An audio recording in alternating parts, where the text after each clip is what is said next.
All right. I think we're live. Mic check 1 2 1 2. Mic check 1 2 1 2. If anyone in chat can hear me, just push 1. All right.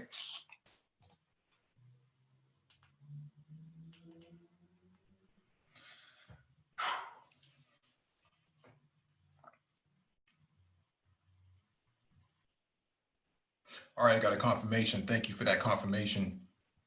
Welcome back to the Black Brain Trust. This is episode 559, Black Tech Talk. Please hit the like button as you come in, share the video if possible, and hit that notification bell so you get all the updates from the Black Brain Trust, including those posted on the community tab.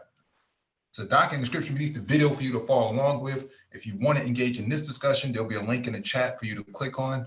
When you click on the link, make sure you raise your hand so that one of us can acknowledge you and advance you to the panel.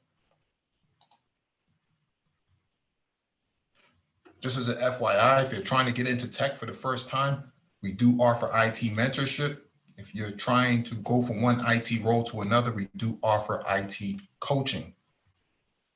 If you have any questions about a cover letter or a resume, salaries and wages, we do offer advice in that area as well.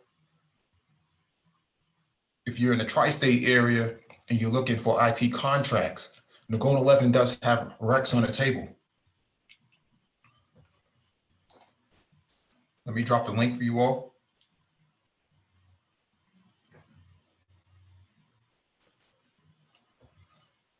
And then we'll get started.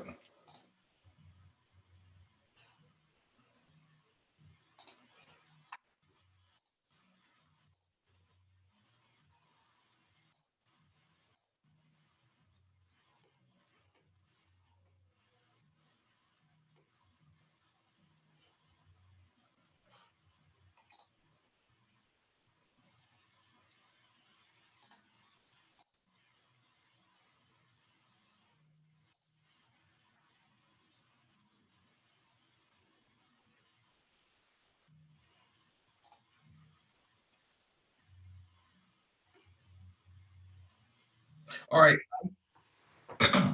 We originally had a different live stream scheduled. We had to reschedule that.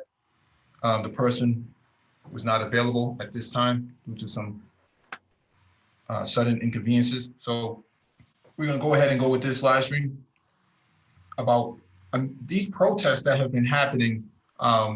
What you have seen recently, or what we've been seeing recently, has been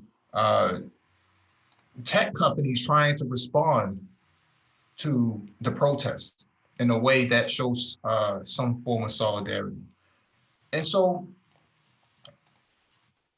I find it interesting that the very tech companies that want to talk about solidarity also don't have the same sort of, diversity of Black people within their organizations. And so today we're going to talk about that. If you want to engage in the discussion, there'll be a link in the chat for you to click on. Make sure you click on the link. What up, Mike? Hey, what's going on, dude? Chilling, bro. All right, man.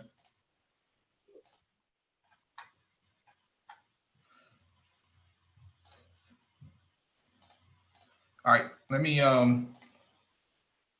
get started with the live stream. All right, this first item on the docket is from AsianAge.com. How diverse is the workforce in companies that are expressing solidarity with Black Lives Matter?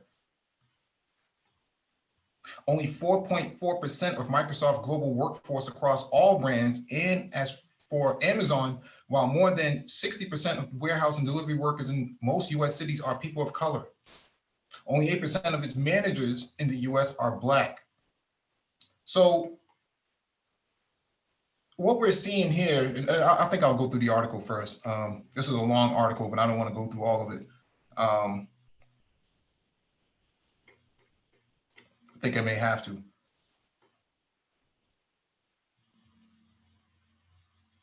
After hitting the streets to protest racial injustices, Sharon Chuter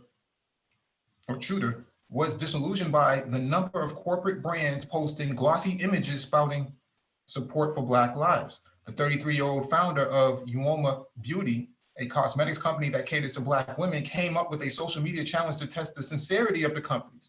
She launched the Pull Up or Shut Up campaign on Instagram to push brands to reveal the racial makeup of their corporate workforce and executives. The hashtag has since gone viral, amassing nearly 100,000 Instagram followers in a week. Shooter said it's a wake-up call for many businesses who couldn't see or didn't take seriously enough the silent racism and prejudices that hold Black people back in their own workplaces. Reflection is painful, Shooter said. The truth hurts, and I just felt like brands didn't want to do it. As protests over police brutality have erupted across the country over the past 2 weeks, the Associated Press reviewed the diversity reports of some of the biggest companies pledging solidarity with their Black employees as well as the Black community, and found that their efforts to recruit, maintain, and promote minorities within their own ranks have fallen short. Microsoft has been posting powerful quotes on Twitter from Black employees describing how systematic racism takes a toll on their lives. One employee, Phil Terrell, talked about the death of George Floyd, a handcuffed Black man who pleaded for air as a white Minneapolis police officer pressed his knee against Floyd's neck for several minutes, sparking protests around the globe. It should not take the death of Black people at this magnitude to inspire everyone to be an ally, Terrell is quoted as saying. Only 4.4% of Microsoft's global workforce across all brands, including retail and warehouse workers, identify as Black. And less than 3% of its US executives, directors, and managers are Black, according to the company's 2019 Diversity and Inclusion Report. Microsoft CEO Satya Nadella addressed the issue in an email to employees, saying the company must change first if it wants to help change the world, and that it is investing in its talent pipeline by expanding connection with historically Black colleges and universities. In order to be successful as a business in empowering everyone on the planet, we need to reflect the world we serve, Nadella said. Amazon is prominently displaying Black Lives Matter on its platforms, and its CEO, Jeff Bezos, has been posting on Instagram racist emails he's received from consumers who are unhappy with the company for taking a stance. But the company itself has been accused of hypocrisy for the troubling conditions reported by warehouse workers during the coronavirus pandemic. An AP analyst found that more than 60% of the warehouse and delivery workers in most cities are people of color. Amazon's 2019 workforce data shows that 8% of its managers in the US are Black, compared to nearly 60% of managers who are white. Courtney Brown, 29, who sorts packages at the Amazon Fulfillment Center in Avenel, New Jersey, said she feels that Amazon messages supporting justice and equal opportunity for Blacks are not genuine. She said that most of the employees she works with at the center are people of color, but the higher ups are white. As a Black woman, I feel like it's empty words, she said. They don't help our struggles. Everyone wants to join in and profit from us.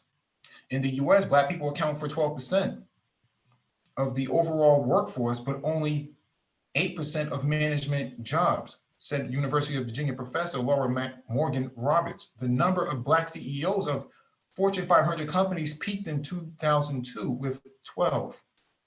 Today, there are just 4. Let me advance all these people who are waiting. I mean, there's going to be so many angles to take on this, Mike. Yeah, I'll just make you the co-host. You can advance people. All right, cool.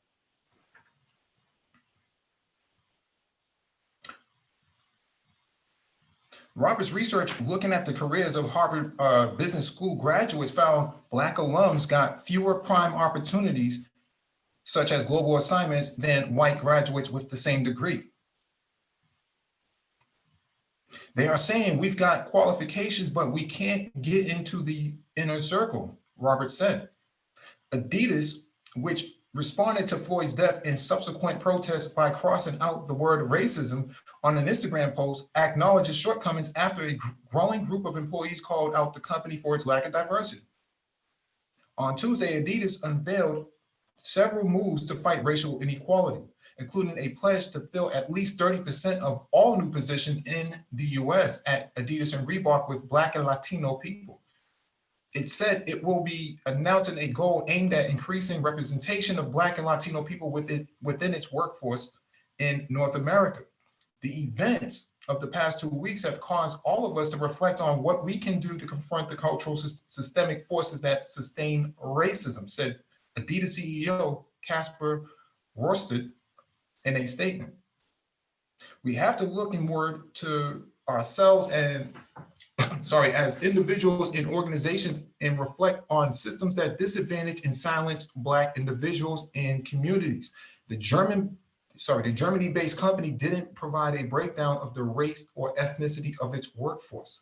Nike has long been viewed as an insider brand among Black consumers because of its lucrative and high-profile sponsorship deals with prominent African-American athletes. The Portland, Oregon-based company famously took on the racial justice issue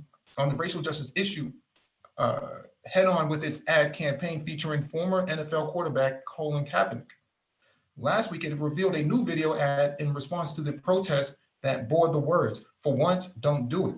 The ad, a twist on its "do it" model, urged viewers not to pretend there's not a problem in America. Yet a look at who is leading the corporate business shows a disconnect between what the brand projects and how it actually operates. Though whites make up less than half, 43% of its total US workforce, 77% of its high-ranking vice presidents company-wide are white, according to Nike's 2019 numbers on representation in its leadership. Meanwhile, just under 10% of vice presidents are Black. But that's still nearly 2% improvement from the previous year. So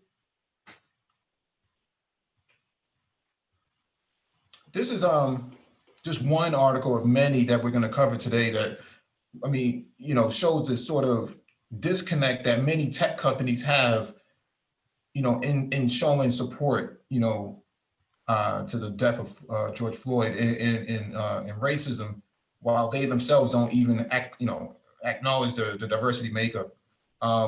Renaissance Man has his hand raised. Let's go. Hey, what's up, everyone? Chilling, bro. Hey, what's going on? Nothing much. Now, I was just going to quickly say with regards to the lack of representation in management, to me, that speaks to a lack of developmental path in the company, like an intentional one. I know at my company, I've been in meetings with HR and at my old site, and they pointed out the fact that I want to say I think they said 38% of their hires were quote unquote minorities. So, women, people of color, that whole spiel. But of the people who left, I want to say 41% were minorities. So you basically had the company hiring a bunch of minorities and them turning around and leaving. So retention was a big issue just to get people to that level. So you have to have companies that are very intentional and very purposeful about, hey, identifying that young talent, getting them the right experiences, and then coaching them up to that level. And that's where I think a lot of these companies are falling short, even if you do actually go and recruit people. Complex, you have anything you want to add to this? Yeah. Like I said, there's a few angles, man, to kind of go at this, but the one thing that kind of stands out to me is I'm going to go the macro route. And what I'm seeing here is this is sort of like a stopgap measure to ensure that Black people continue to be consumers.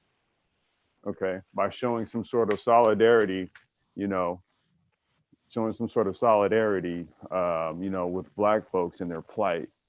That stands in the face of, their employment records, right? That doesn't necessarily suggest, their employment numbers don't necessarily suggest that they view Black folks' lives with a modicum of value, okay? So I'm looking at the optics of it all. And the optics of it comes from a position and a stance also that there were other nations that went to the UN to file sanctions against the United States for this. Okay, so guess what US-based companies don't want? They don't want to be included in them sanctions. You see, so they'll say, hey, China, hey, Germany, hey, Africa, hey, fill in the blank. Look, we're separate. We're separate from all of that. Never mind, Amazon has its own police force. You know what I mean? And, Amazon has come in to establish, these huge warehouse centers and, logistics centers, and, a lot of displacement of, people's, homes and stuff has happened as a result of this. So, I mean, when you look at the corporate record, it doesn't really suggest that they've actually ever been in support of this type of stuff, but it's also a global PR position at this point to play this. All companies are doing it. All of them are. Okay. And one last piece that I did want to also speak to with regards to this here, is hold on one second, babe. Hold on. I know it. Well, babe, the dog's gonna run. So the other last piece to this is the BLM component. Okay. Like, what is this now? What is this? Is this a political party? Is this You're an NGO. Okay, there we go. I think now it's going to behoove us to really sort of observe this critically. Are we just by the mere fact that we are Black, are we now identifying ourselves with this? This is starting to become a very big thing now. And does this now just basically become sort of like the unifying banner for like Black people in America, like ADOS? I'm very curious about this. It will get hijacked politically if it already hasn't by now. Well, I mean, if we're NGO status, I don't know. I think we may have jumped the shark there. Yeah, Black Lives Matter, it has chapters all over the world now. I mean, the chapters in Australia, imagine that. So, I don't know. I call it an NGO because that's how it operates. It operates just like, a think tank in a foreign government organization. So yeah, man, it's like, yeah, okay, I follow, Mike. Yeah. But it is going to be obviously actively and politically involved as far as like, it's basically going to become an extension, I'm sure, of the Democratic Party, if it already isn't right now, as well as leadership. I'm sure the current establishment leadership will stay in place, but you're going to see definitely an influx of some more politically savvy people in there. Yeah. Let's go to El Bromo and Vivian Ibrahim, if any one of them available. Hey, I think it's something of concern that the Black Lives Matter movement, which is tremendously has tremendously affected national empathy for the Black issue, for the Black experience, for the Black struggle in America. We have to understand that these 250, 300 years of struggle has had a tremendous influence on a large segment, tremendously large segment of so-called white population. There's a tremendous empathy and support subconsciously in the white society for the struggle that we've gone through. So I think we have to be very concerned that this movement has somehow been co-opted by a specific political party. In fact, a lot of the money that is being raised through the empathy that's directed towards Black Lives Matter is actually being funneled into a specific party, the Democratic Party. So I think that as individuals, as Black people ourselves, we have to be very concerned about this empathy that we've worked so hard to build in the society is being co-opted and channeled into a specific political party, whom some say has not reflected does not reflect the support that we've given them for so many years, and that we're so entrenched within. My position is, I'm not into the Brexit thing. I don't think it's we have a situation where all blacks need to transfer to this party or that party. We want balance, and we are very much entrenched in the Democratic Party. And we just demonstrated tremendous influence within the party as far as on this nomination process, tremendous influence. But my concern is, if we're going to be a part of the party, let's be leaders in the party and not someone that's being led. We have a certain amount of moral and spiritual excellence that everybody's feeding off of and reacting to. This process that we've gone through has really given us a very in-depth spiritual enhancement. When you take away our humanity and take away everything that we have to live for, we survive these years because of our internal feeling that there's a creator and that we have a relationship with the creator and things are going to get better. So that's part of what the greater society is feeding off of.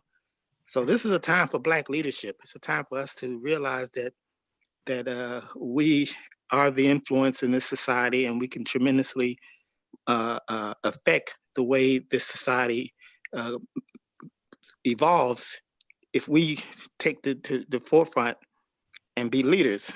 I'm saying, how can we be a part of a party that accepts the fact that a particular individual like Adam Schiff has just literally lied to the country for 3 years, bold-faced lies, day in and day out on the camera. He's lied, but yesterday he's an influential part of the party. He handled the impeachment process, and he's just there like nothing has changed. So if we're going to be, we got to realize the political ramifications, so that our leadership that we work so hard for, and that is in each of us inherently, it's not being utilized for someone that we should be taking control and charge of. Thank you. All right. Vivian, do you have anything you want to add?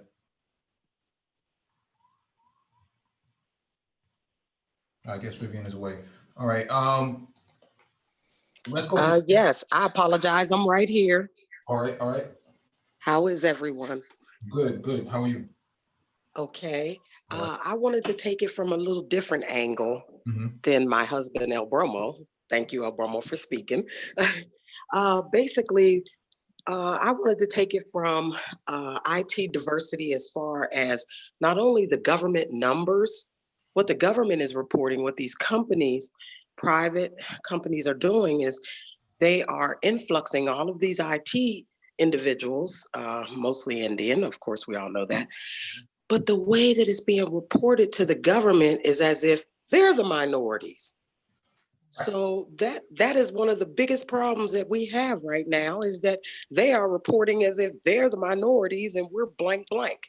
So we are not being captured in that number within the future of the world, if you will, because everybody has IT somewhere in their house. Even when you turn on the TV, that's IT. So everything is IT. But we're not being reported because the India folks are being reported as the minorities. So my attack basically is going after the way that they have been reporting Black Americans in that equation. So it makes it look like, well, we have 15% because we have a diversity officer, and that officer said that we hired this many minorities.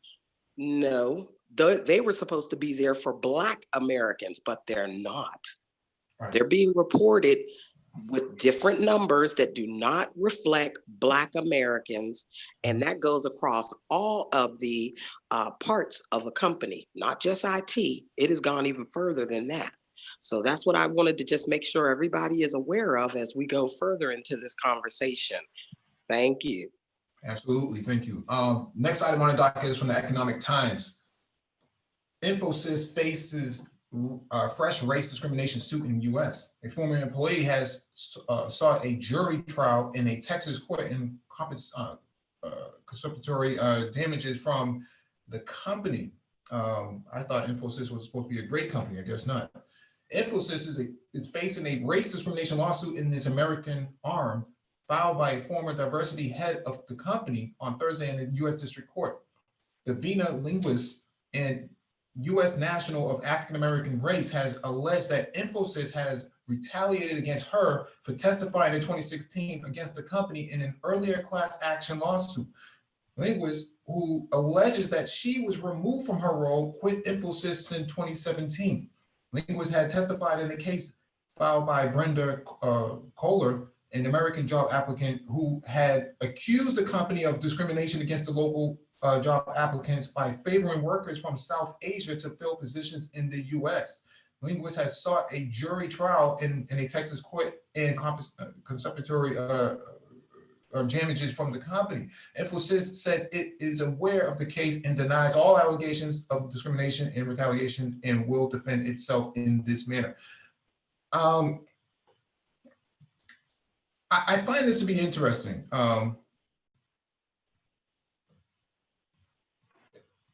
I find this to be interesting because the last statement is that they were going to retaliate. Basically they're going to defend itself. You have a diversity issue. You should probably just come out and address it. Infosys, one of the companies that didn't even support Black Lives Matter. At least when I see on LinkedIn, they didn't support it. They supported, a rainbow flag, but they didn't support Black Lives Matter. I found that to be very interesting.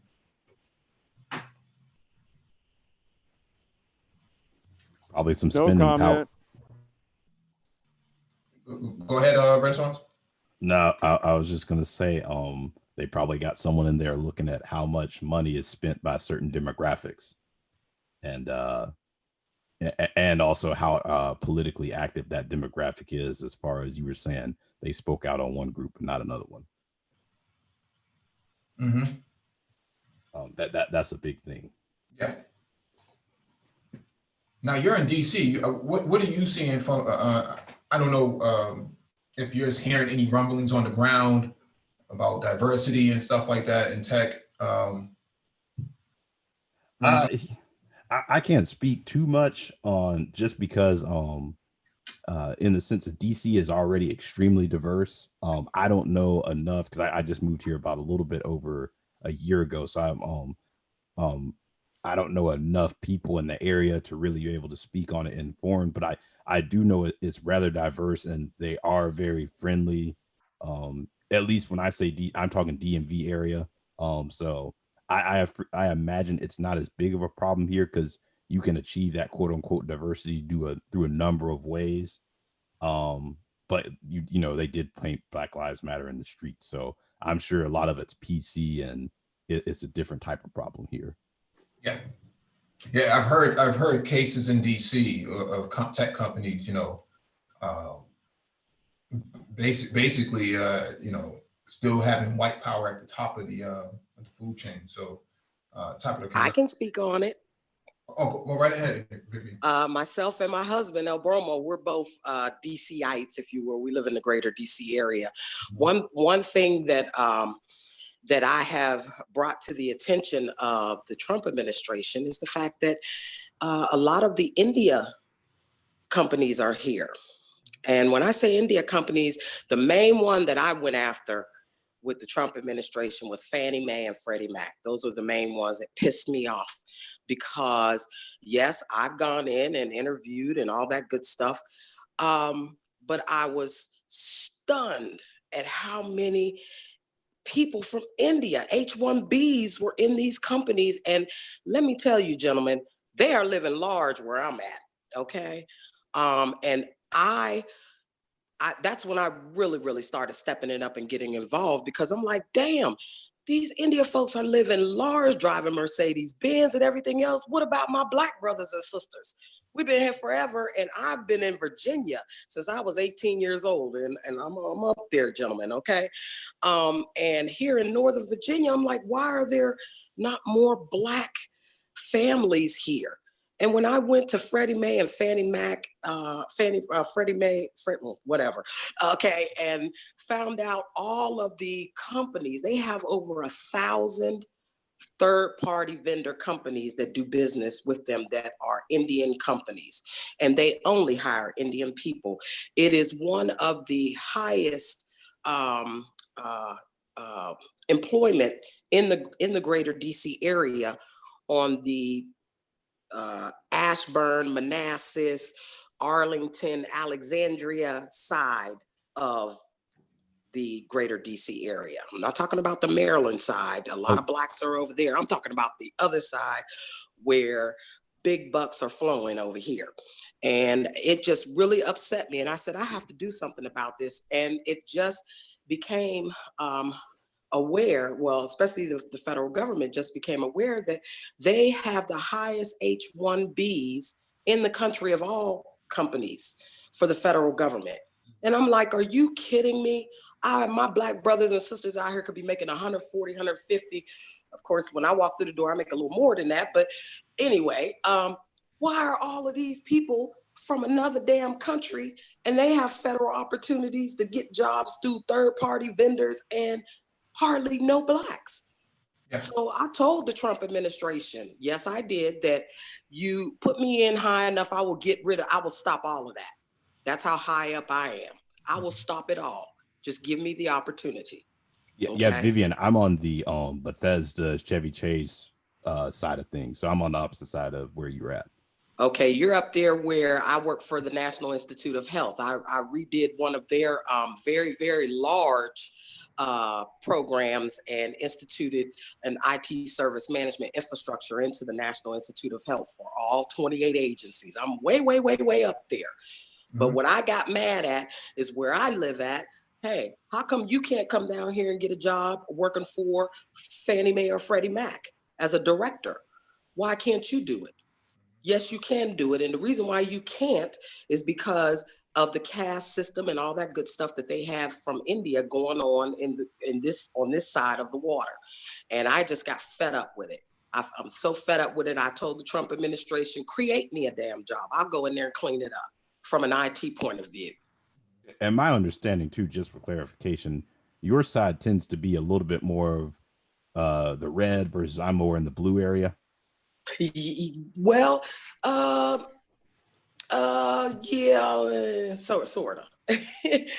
That's just a stereotype I've heard of. Hey, you know, people on on a political spectrum tend to live in, you know, Virginia, and certain people tend to live in Maryland. So, well, and my husband could speak more as far as the Democrat Republican portion of that. I come at it strictly from IT and Black America side is what I look at. And for me, all these India people I see driving around with these nice cars and all that good stuff, they're not supposed to be voting because they're H-1Bs running around here. But then you have Southern Virginia, where I went to college at Norfolk State University. There are a lot of African Americans there, Black Americans there. Yep. I've been down that area for work as well too. Big military base. Big military, yes. So when I'm looking at things, I'm looking at it from, okay, federal government, what are you doing? Black America's being left behind. I don't want to hear anything crazy. So when I go up in there, I'm speaking strictly on behalf of Black America. And there should be a windfall, because my understanding just from listening to NPR and things like that is the federal government is way behind on its technology systems, and it's more, hey, we need funding, and there's going to be a massive upgrade that needs to go on across agencies. So if you get in, obviously, on the front end of things, it can really open up some opportunities.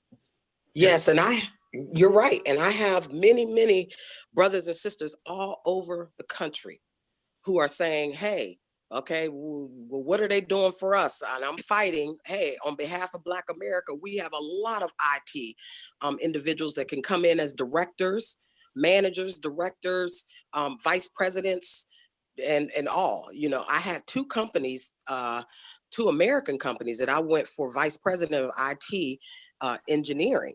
And one of them, the first thing they asked me was, how do you feel about working with Indian people? I said, I don't have a problem working with Indian people.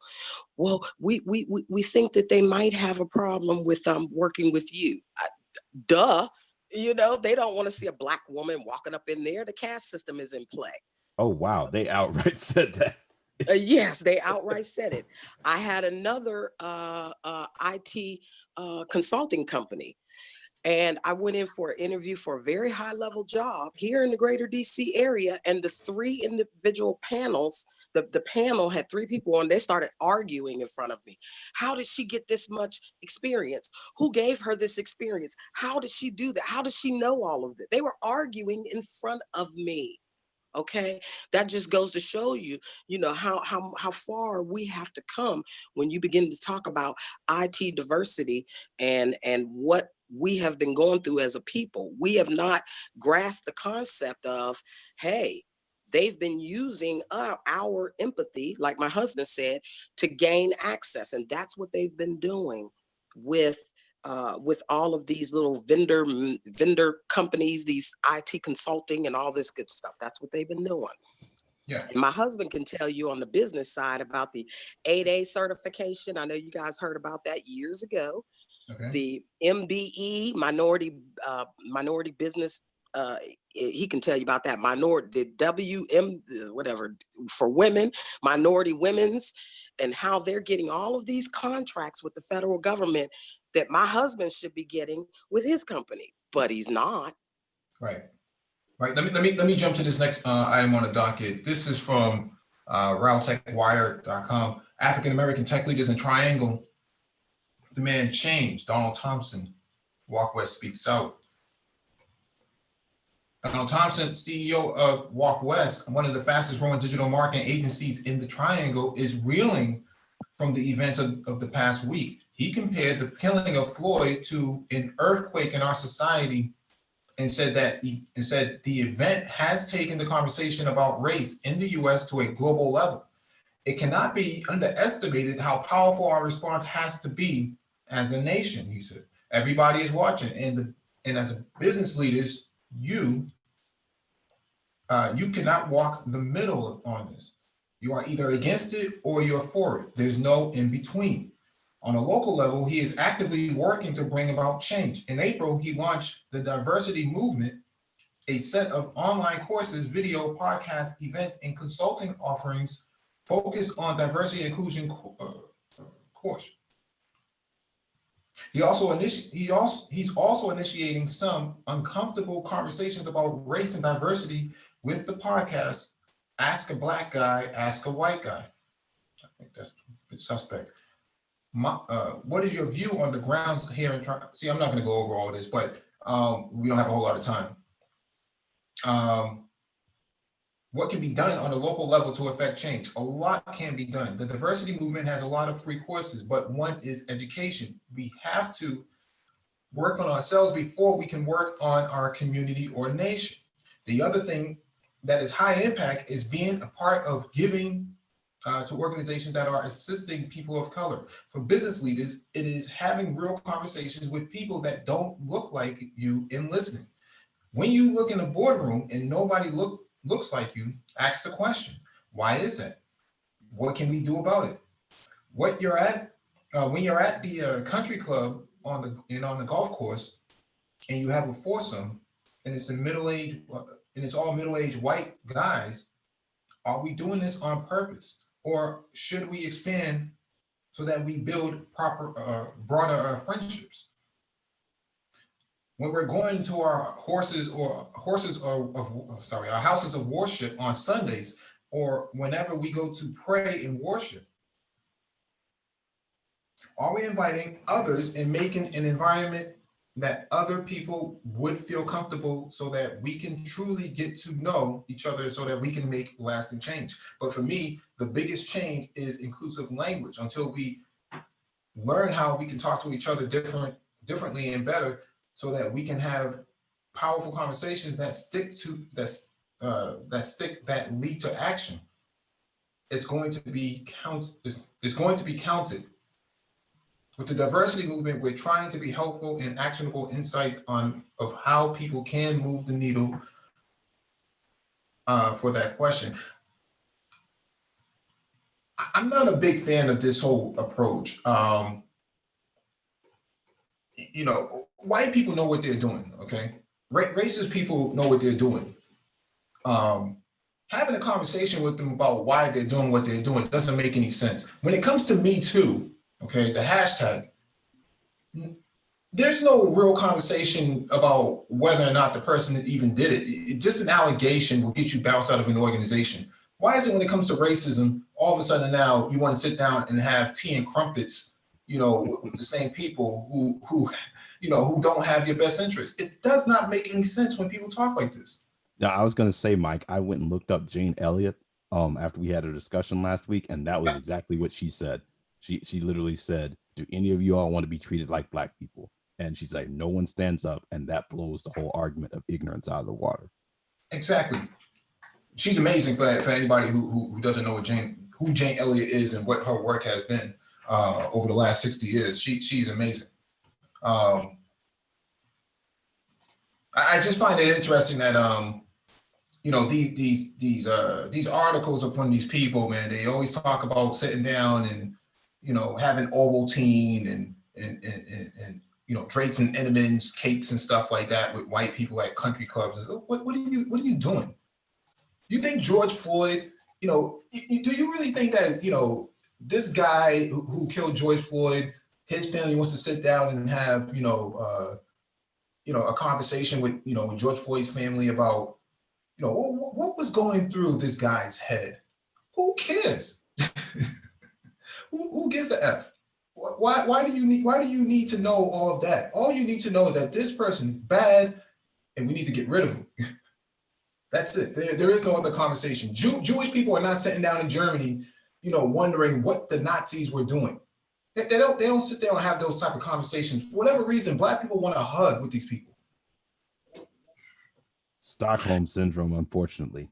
Mm-hmm. Yeah, we want to be accepted. It's all about being accepted. We want acceptance, and they're going to embrace you. I mean, we've been in this country for 400 years. 265 of those years were under the bonds of servitude. And we've come out from that. We've come out from underneath that. And only thing that we've been treated with is a lot of scorn, a lot of hatred, destruction.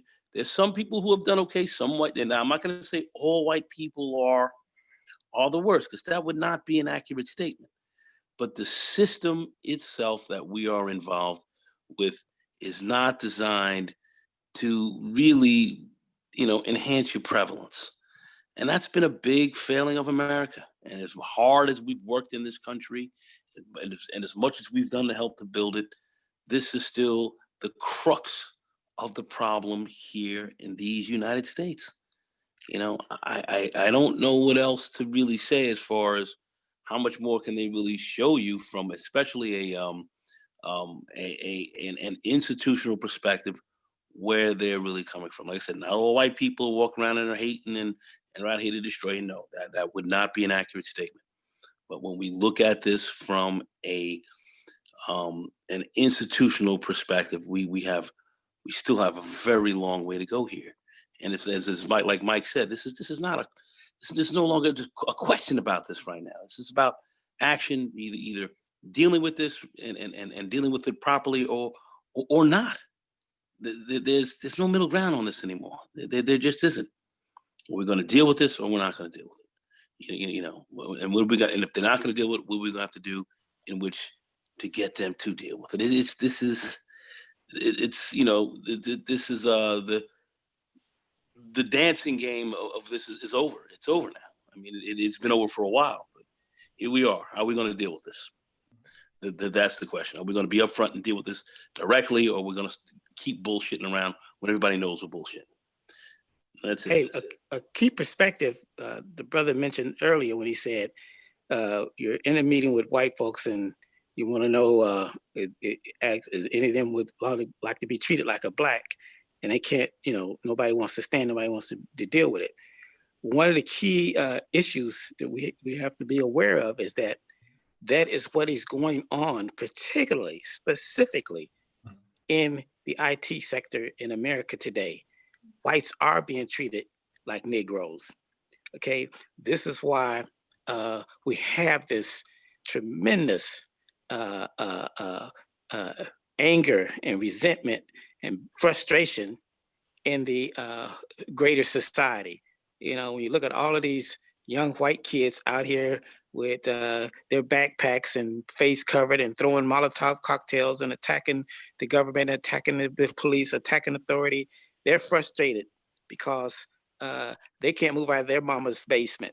You know, they can't go out and have a girl and talk about getting their own place and having a family. The middle class is being totally restrictive and broken up here in America because corporate greed has instituted a system that is basically displacing the American workforce.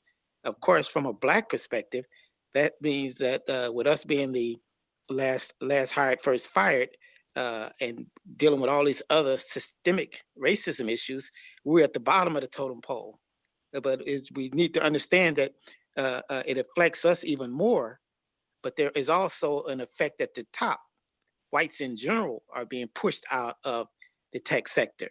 And when we talk about tech, as someone said earlier, we're talking about everything is tech now. These individuals who are in the tech industry are at the forefront, the top of it, but everything is being controlled and dealt with by the computer and information systems and digital and all this and that. So the entire world and the entire business world is IT. Those of us who are working in IT and functioning in IT are just at the forefront of the entire movement itself. So part of what we were talking about earlier about these whites that have this empathy and that are identifying with us as being at the bottom of it is because of the pressure that they're seeing and injustice they're seeing towards America, period. Mm-hmm. Corporate greed does not care about the distinctions of race and distinctions of people. They are just following the flow of money and crushing the American way of life. So we need to be aware that a lot of these people are looking for legitimate ways to align with us, legitimate ways to support us, legitimate ways to confront this. They just don't know where, when, how, and whatever, but they are looking to us to basically tell them, show them, demonstrate to them what can and what should and what needs to be done. Thank you. Yes. Okay. Who owns these companies? Who owns these companies as well? A lot of people who own these tech companies are those same 1%ers, you know, and white males who tend to own them, who are running most of this stuff.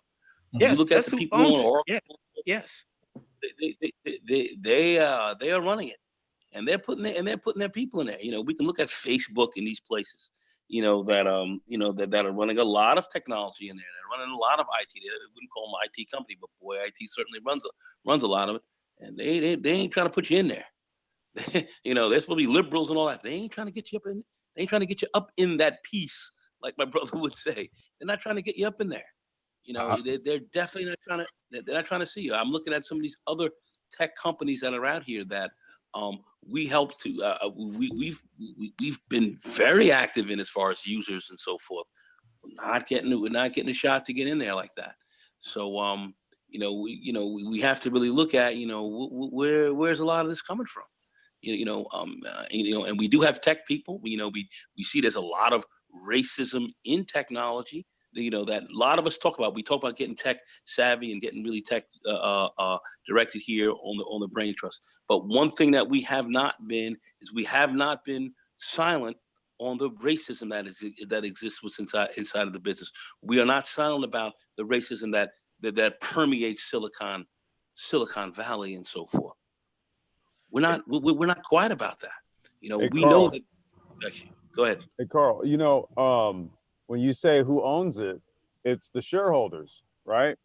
And so the shareholders largely are only concerned with, quarterly profits, largely. Like, I don't know if they will make a social justice issue a priority over profits. You get what I mean? Yeah, but to your point, Complex, they're taking taxpayers' money to establish their businesses. Oh, absolutely. And that's a part of the game, Mike, because exactly right. Taxation without representation. You know what I'm saying?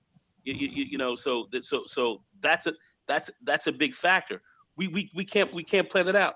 We can't lollygag. What we're saying is you can't lollygag around that whole lot. They're being abated. They're being they're getting these huge tax breaks.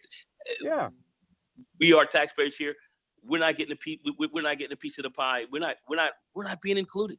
And Well, people are so look, this speaks to the. So it's just not the shareholder who can sit down and say, well, this is how we want it. Hey, technically, in certain respects, we're participating too, and we're getting. No, that's the whole point I'm trying to make here. We're getting no piece of the action. Go ahead. No, that's the whole point I'm trying to make here is that when we talk about ownership, it's basically shareholders, right? We always look at like the CEOs and these people, but it's not them. It's actually the shareholders. So the thing about it, again, there's not going to be any desire on the shareholder side of things to make any sort of social justice move if it's going to happen at the behest of profit. So what's going to happen here is that the people it's the consumer who has to force their hand. Like you have to look, if you don't want to take a stance, then you'll lose profits by loss of business, right? You're going to take an L one way or the other. This is my whole point. We have to be more savvier as consumers and where we put our goddamn money. So if we're not going to look at the real issue and say, hey, look, address it from an infrastructure standpoint, because if you don't, then we're going to address it from a consumer standpoint, and that's how you got to squeeze them. Well, I was going to add too I think that's definitely part of the answer. That definitely is a part of it. But the CEOs, I'm going to say this very quickly. The CEOs, chief executive officers, they drive the direction of the company. They drive it. Okay, so they can set policy inside that company quite well. As long as the shareholders are seeing profits, they're good. They can drive policy inside that company. They can do that. All right. That's how that works. Anyway, go ahead. I'm sorry who I interrupted. Go ahead. Go ahead. No, I was just going to quickly add, with regard to talking about diversity, all the studies that I have seen have shown that companies that have diversity at different levels actually perform better than companies who don't, because you end up with groupthink and things along those lines. I even saw in one of the trainings we did, they even said there was a study that they even put basically a team of all white males, high IQ, and then they put another team together of diverse people with lower IQs, still relatively high IQs to the general population. And they said that diverse group outperformed the other group at every measure. So it is an issue of profitability and performance as well. Let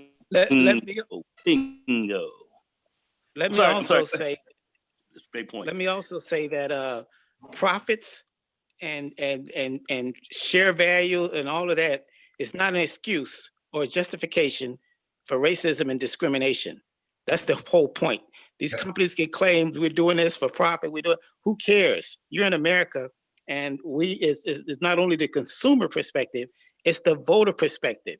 Okay, we have got to push to make certain that the companies who are operating in our society, benefiting from being in America and benefiting from the tremendous benefits that America provides to the business community, adheres to not only social justice, but all these other issues that we're talking about that are impacting the American way of life. So profits is not an excuse. It's not a justification. I'm sorry. Yeah, that's the thing. Tech companies in these major urban cities, especially in the biosciences sector, life sciences sector, they get huge tax breaks for putting their operations in these urban places. And so when you have these tech companies, these life science companies come in and they get these tax breaks, they have an obligation to actually have diversity and inclusion in their workspaces, and they're failing to commit to that. They're taking the tax money and then they run off somewhere 5 years later and move their operation somewhere else. Okay, this is a big problem. And so this article here, I'm going to go into this real quick. From TechCrunch.com, we asked 12 Boston startups about their diversity efforts. It didn't go well. I'm in Boston. I can tell you firsthand about the startup scene, and it's very accurate. the makeup of the organizations don't reflect the population. Well, Boston is a majority minority city, okay, 56% minority base, okay? Black and Latinos make up the largest constituency. Boston's tech boom has led to a huge need for tech-related talent, but while the last decade has brought nearly 72,000 new tech jobs to Massachusetts, the growth brought with it slim progress regarding the makeup of who actually fills those roles. It's largely white men. This is true. According to Mass TLC, it will take until 2085 for Black workers to reach the same hiring rate of white men in the industry today. For Latinos, it will take until 2045, and for women, it will take until 2070. In this month's Boston column, we decided to check in on the region's diversity efforts. Boston is a city that has been defined both by a historically racist reputation and its university-driven liberal bona fides. As companies across the country have reacted to systemic racism with promises to do better when it comes to hiring, we wondered, is Boston stepping up to the plate when it comes to hiring underrepresented candidates? Using a list generated by a simple time-bounded Crunch-based search for most recent Boston area fundraising events, we turned to 15 companies that have recently raised within Boston and asked about their diversity efforts. Only a handful of companies responded, which wasn't a good sign. Boston has a stunted record of releasing diversity data, so the silence was somewhat expected, if a little disappointing. Let's review the responses we received to see what we can learn from both the answers and the non-answers. At the end, we'll look at some of the recent Boston venture data. I don't think we have a whole lot of time to really go through this, but I'll try to do my best.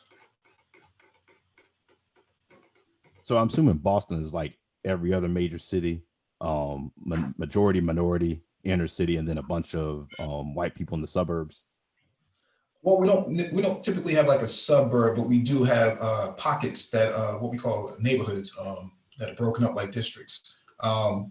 And yeah, the more affluent the district is, the more white it is. Okay, no, I did not know that Boston was majority minority. Yeah, it is. It's been that way for a long time. Patricia Hume became CEO of Canvas GFX in 2019 and said she hopes her presence makes the company more diverse. Of course, this is not a box you can tick or a task you can mark as complete. It's part of who we are, and we need to work to make sure it stays that way, she told TechCrunch. The 25-person company represents 13 nationalities, and 1/3 of the team are people of color. 1 out of 5 team leaders are people of color as well.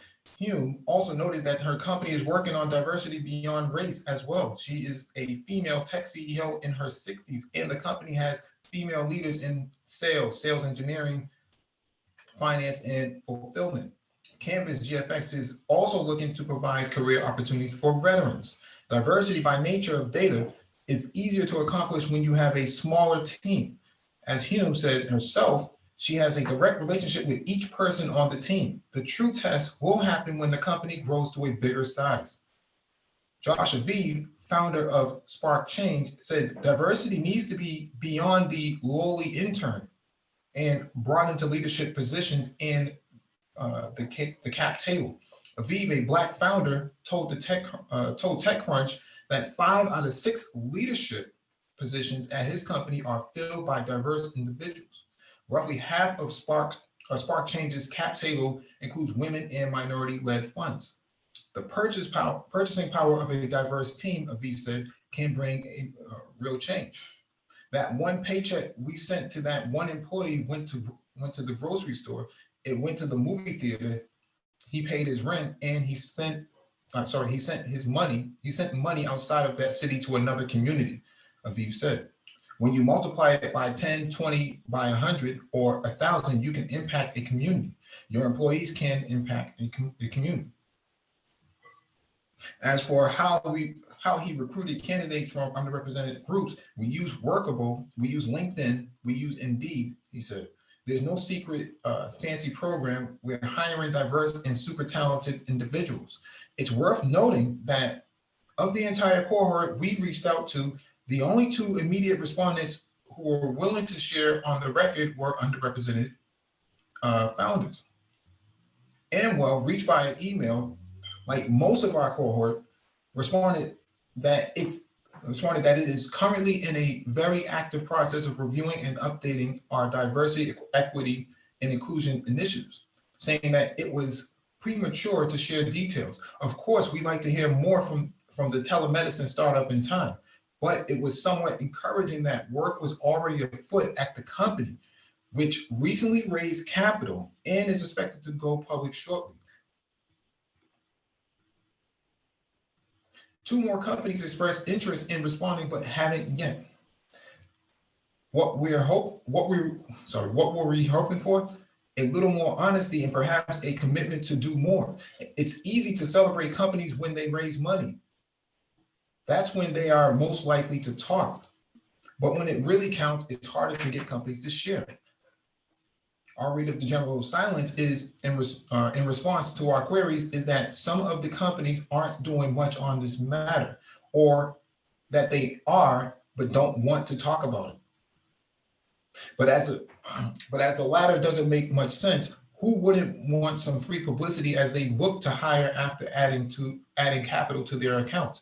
The former seems to sit a little closer to the balance of probability.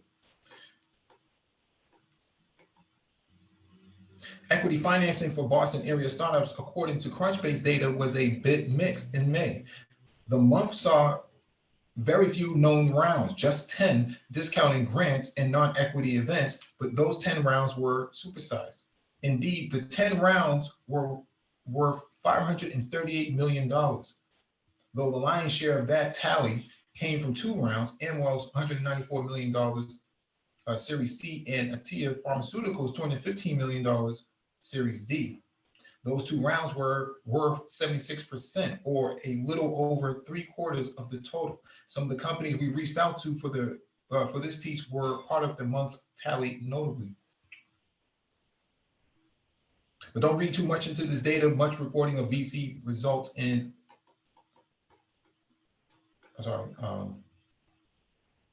VC results in Viz startups was delayed in May. So the article didn't go into too much, but the problem here is, as the article states, it's an extremely racist city, man. Extremely racist. I mean, it's only progressive and liberal in name, but not in action. It's almost like a veneer for them. So, yeah, I've always heard that on studies and things like that. That, you know, it's in Massachusetts and you think very progressive, but it's, yeah, always had the reputation one of the races. Didn't Doc Rivers have a bunch of problems when he lived there? I think he did, but the Celtics franchise have always had problems, right? You know, you can use Al Horford as an example. He was afraid to come from Atlanta to Boston because of his racist history. Bill Russell moved into a house into a more of a white neighborhood from a black neighborhood. He wasn't in Boston. He thought they really had accepted him. He found his house was broken into. We looked around, you know, saw some stuff that was downstairs that was negative towards him. He was very shocked at that. But, you know, they cleaned the stuff up and all. And then when he went to bed, there was a Tiffany box with a big piece of shit up in there when he went. So they shit in his bed. Dang. This was the welcoming committee they sent for him. It's Bill Russell, you know, one of the most winningest players in Boston history, and they won a champion. They won I think 2 championships while he was player coach. So he was coaching the team and playing simultaneously, and they were winning. A feat that we have not seen repeated anywhere. This is what he brought to the team, and that was their answer for him. He moved into that neighborhood. Okay. Anyway, Can I say something, Mr. Mike? Yes. I would highly, this is just a FYI, highly recommend that you do a part 2 to this show during the week when you have a lot of people on, because this is an extremely important topic that you're speaking of on behalf of Black America. It needs to be had, and something definitely needs to be done about it.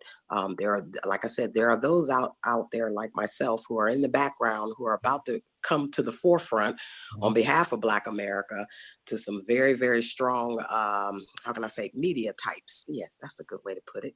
So if you see me on the TV, you guys don't be shocked, okay? But this is a very large topic. And the reason why I'm saying this is because, number one, everyone on this phone is a federal taxpayer.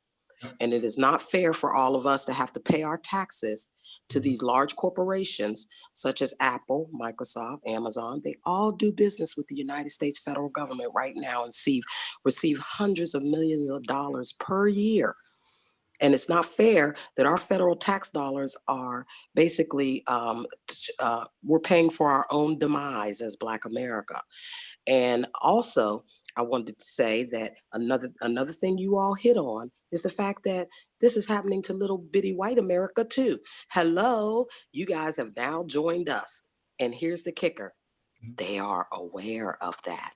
And they're trying to bring Black America in to team up with them to stop this, because we are all Americans. That's one thing about it. The white America and Black America is still America. So that's another one, another big one you hit on. Somebody hit on that. Let me see, the federal tax dollars. And there were a couple of more issues that you guys hit on that are extremely large. And, you know, we make light of what we see and some of the here and there and everywhere, but we have to come together as Black America in order to defeat what is happening to America as a whole. And I just wanted to say that much. Yeah, thank you for that. Thank you for that. Because I'm from the city, so I know exactly what this article is referring to. They are, you know, they're just scraping the surface. They're not even going deep down into it. The whole political architecture of the city is very Nazi-like. Is the ethnic group, the white ethnic group there, isn't it predominantly Irish? It's Irish and Italian. So the Italians in the North End district, and the Irish are in the South, in South Boston, the South End. And so they're pretty upfront with their memorabilia and things like that. They're pretty upfront with it. But the point that I was making earlier was that with Al Horford coming from Atlanta, he did not initially want to come to Boston to play because in fear of the history of the racism within the city itself. And so what they had to do was get Tom Brady, Big Papi from the Red Sox, and a couple other people to go down and actually talk to him about coming here, and tell him how safe it was to come here. This is one of the reasons why Kevin Durant didn't want to play here. You know, Boston has a strong reputation for racism in its athleticism, in its athletics, and in its tech sector, in its healthcare sector as well. Very racist, very much upfront. You know, they're pretty blunt with it, but they'll pretend to everyone, to the Democratic Party, that, you know, we're not like those Republicans. We're progressive. Look at Elizabeth Warren, you know, a woman who claims to be Native American, although she's not a Bostonian, but, you know, the culture bleeds over. She pretended that she was a Cherokee. Okay, she was Native American. She was never that. You know, only Cherokee she's ever had is a Jeep Grand Cherokee from Chrysler. So she never. But she parks it at her teepee, Mike. Her what? I got more Cherokee than she parks had. it in her teepee. What were you saying, Vivian? I said I've got more Cherokee in me than she got. Yeah, but she used that. She leveraged that to get into places that were for minority status. This is what I'm talking about. A $5 Indian. That's what they call her. And that's how she got it. An Indian who has 5 on it. A 5 on it. A $5 Indian. That's what that is. Yeah, a $5 foot long and a $5 Indian.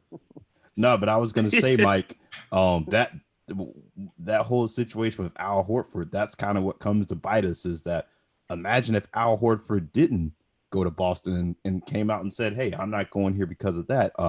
You're starting to see some of that. You're hearing rumblings of it with college football now. You got several. I know UT, their football team came out with a list of demands of, hey, these songs don't need to be played, and these buildings need to have their names changed as well. So, I know Iowa's football team had a similar situation. So I think you're starting to see some of these athletes wake up to some of the power that they have, especially in this moment. We'll see how far it goes. Yeah, in the tech sector, I think they rated that white people make up 70% of the constituents of employees at most of these companies, and which is what the article is saying, that it's mostly white male, and most of them are not from Boston. They actually live outside of Boston, and so but they travel to Boston to work, and so Black people make up over 30% of the population. Latinos make up over 30, something like 30% as well. And I think just make up 5%. So the point that I'm making here is that it's not that there's not enough talent here. Okay, you can go to the Caribbean Festival every year, and there's over 100,000 people there who are Black.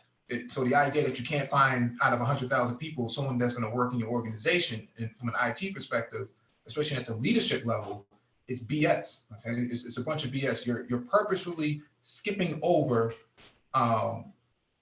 Black people, and especially Black men, in order to run a monarchy in your tech sector, a monarchy of white males who are either Irish or Italian or Russian or some other form of ethnicity out of Europe, that they can actually leverage, for their base.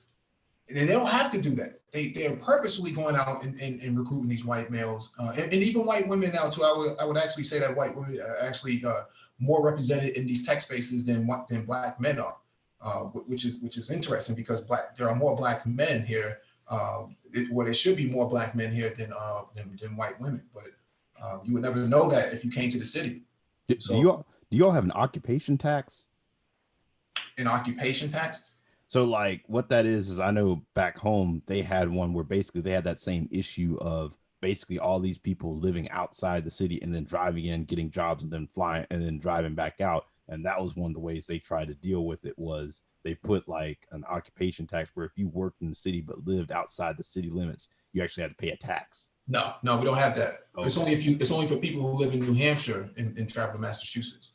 Okay. Ireland and travel to Massachusetts, but not essentially the city.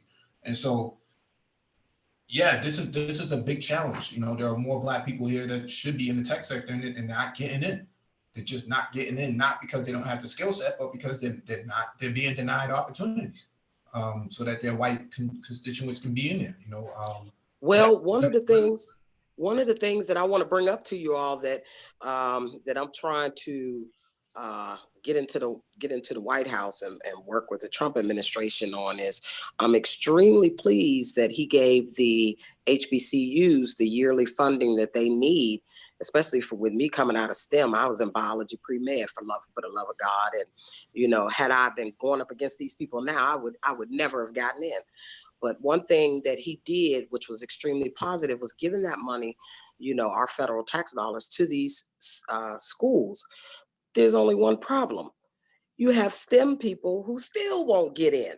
And that's a big problem. You want to give all of these federal tax dollars to the schools, but then when we put out our bachelor's students and get them out into the world, they have nowhere to go because of the experiences that we're going through right now.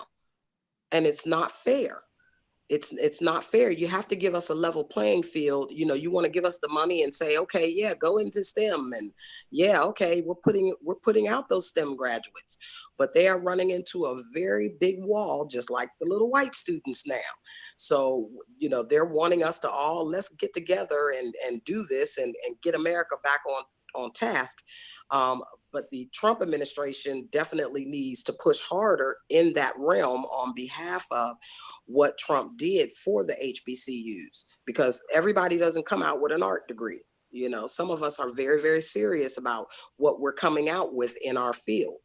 And, that's one of the things that I want to bring to the Trump administration and and be a voice for the IT workers and STEM workers who are graduating now and going absolutely nowhere. Yeah, no, I was gonna say that depends too on like push for partnerships. Like I know, I believe it was maybe Rainbow Push or someone did that, sort of trying to partner with some of these major tech companies in the schools to build relationships to come recruit. And it kind of depends on the school, because I know one guy I was talking to at my company, um, he went to FAMU, and he was saying that you know, they had people from Florida State who would try to sneak into their job fairs because they had, you know, companies that came to that school that didn't go to Florida State and recruits. But I also got the impression from him that they had also been very active in building those relationships and getting those companies to come. So I think that's part of the problem as well too. Yeah, I've always said that, you know, if they can't meet their quotas when it comes to Black people being included in the minority diversity hiring list, you know, they need to pay up. You got a benefit of 30% tax break, you know, in the city. And for, you know, and a part of the obligation was that you're supposed to hire all these Black people. You never did any of that. And so, But in fact, they did. Yes, they did. They're the India folks that are running around up there where you're at. oh yeah. Oh, they've met that quota, Mhm. but they met that quota by sticking the India people in and counting them as minorities when they're the second largest population on the continent behind China. But that's what they've been doing, and that's what the Department of Labor has been allowing them to do. Mhm. And that's why you have all these Black people out on the outside, because technically they're saying, yes, we did. And they marked the box. We met that 30% hiring rate for minorities. No, you didn't. Specifically for Blacks. That's what's been the problem. They have not had to account for Black people as, no, don't check the box that says Black or African American. I know some African Americans. A couple of them are my friends. My kids have friends who are African Americans. I'm Black. Don't put me in the or. I need a box by myself so that I can be counted correctly on behalf of the Civil Rights Act. It's a very, very big problem. And that's why I said, Mike, you really need to have a part 2 to this. I will. I'll do it sometime next month. Yeah, Vivian. Unfortunately, I'm gonna have to totally agree with you on that one, man. You hit that right in the head. That is a fact. That's exactly what they're doing. Fact. That's And, what and they've that's been doing. that's exactly how they're actually counting that.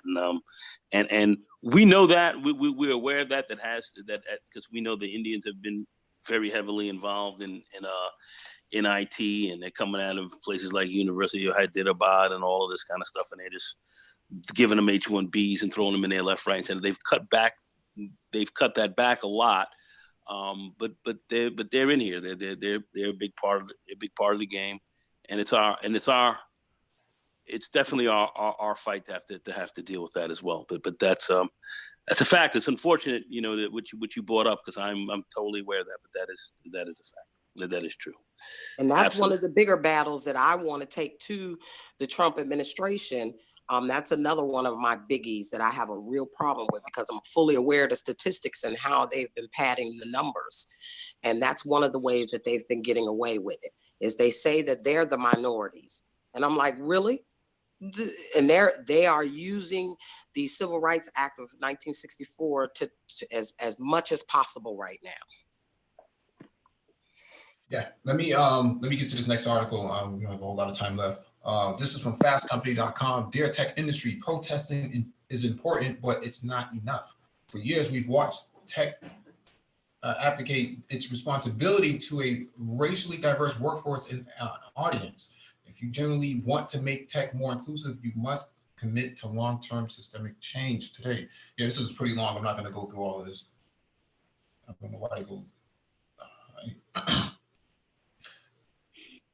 Let this be the moment that you change. It has been both heartening and whiplash inducing to watch the tech ecosystems respond to the deaths of George Floyd, Breonna Taylor, and Ahmaud Arbery in the mass protests across the country they have inspired. It is a testament to organizers on the ground who have worked for years and years, often without the resources they needed, that techies who have largely struggled in the last 3 years to address issues of racial inequity and injustice are among those standing up.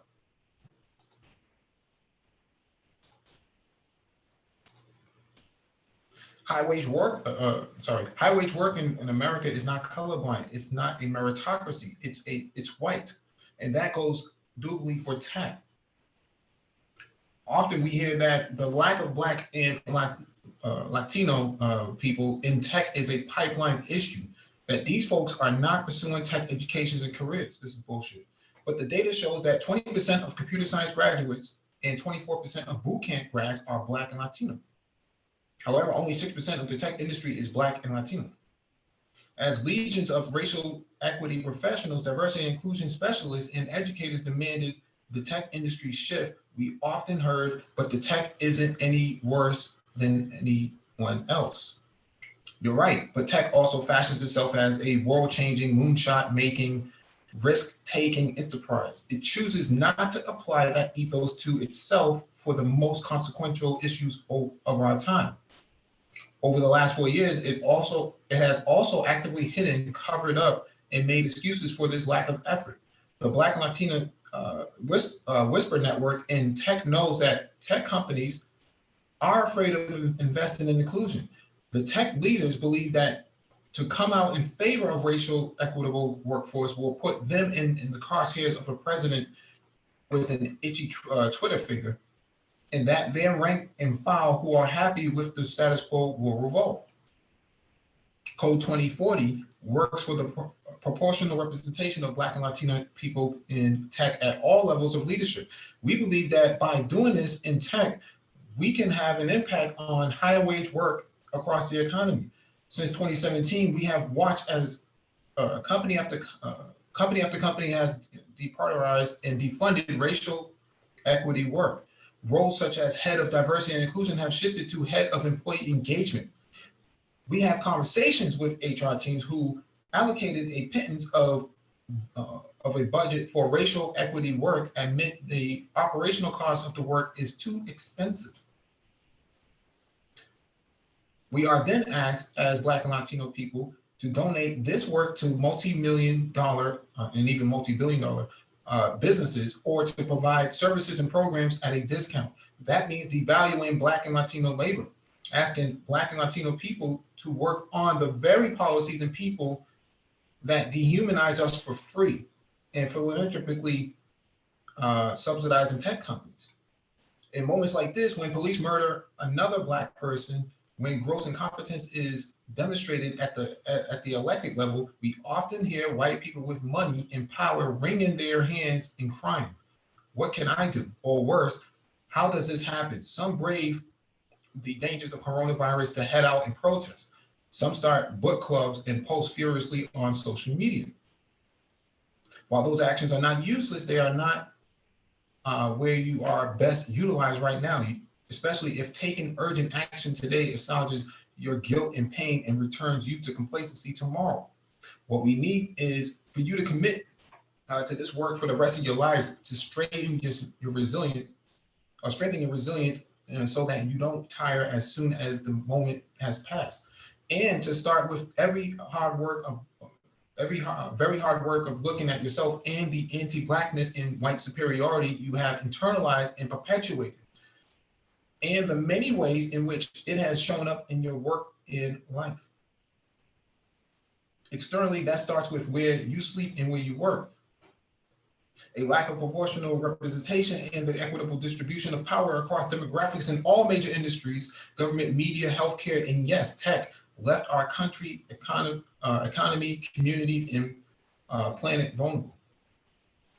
Tech's inability to diversify its workforce as it defines the future puts all of us in danger. Racial representation and equity means creating the economic, physical, and psychological, psychosocial, and social conditions at your workplace where Black, Latina, and Indigenous people can thrive.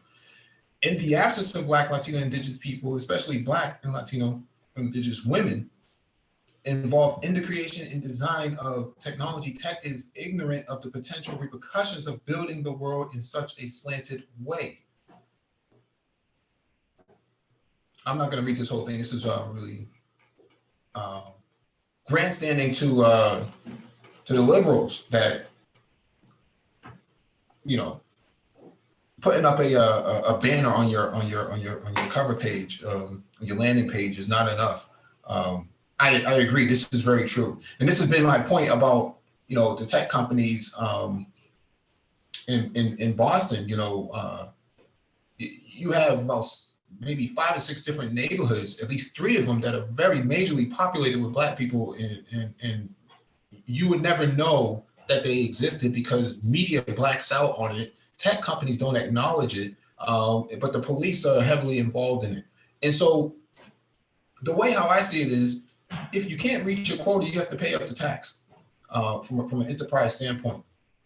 I think that money should be put into a community trust so that we can start having our own tech incubator in these areas, and then we don't have to go about working for these companies.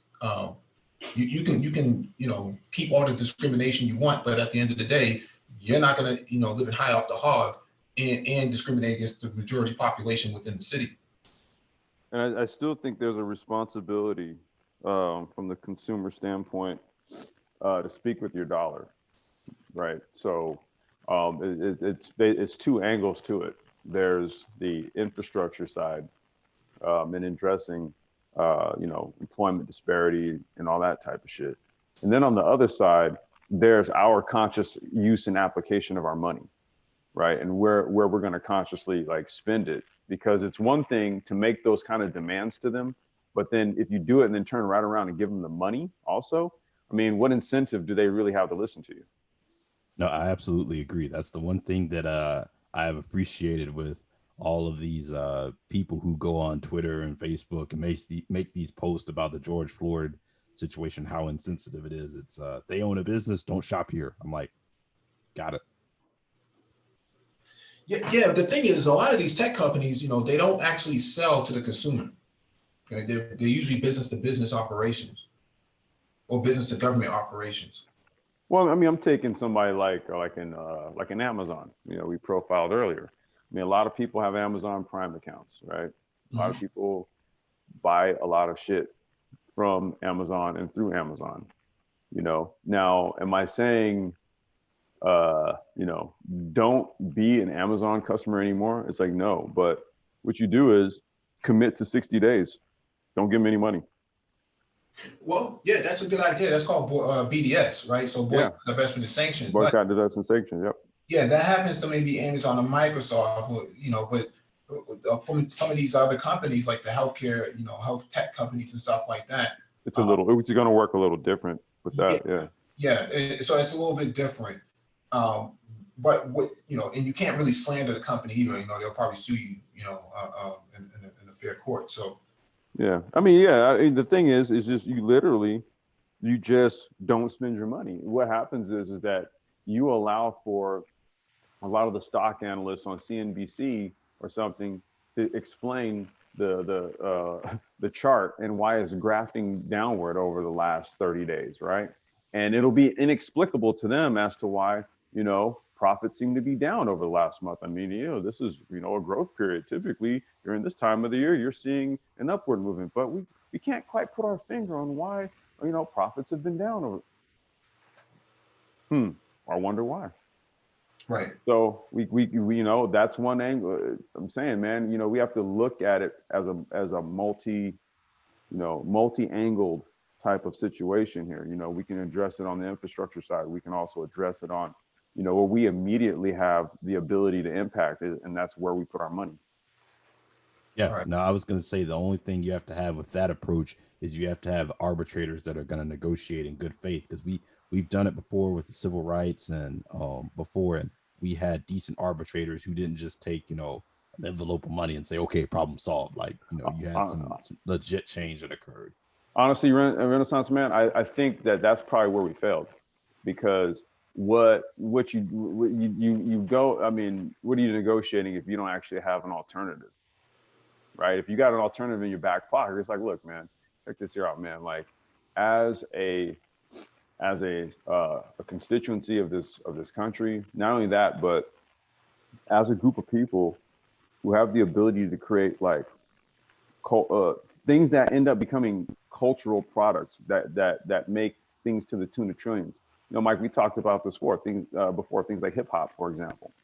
Okay, that came specifically from Black people, and look at the export product, the growth, the GDP of hip hop since its inception.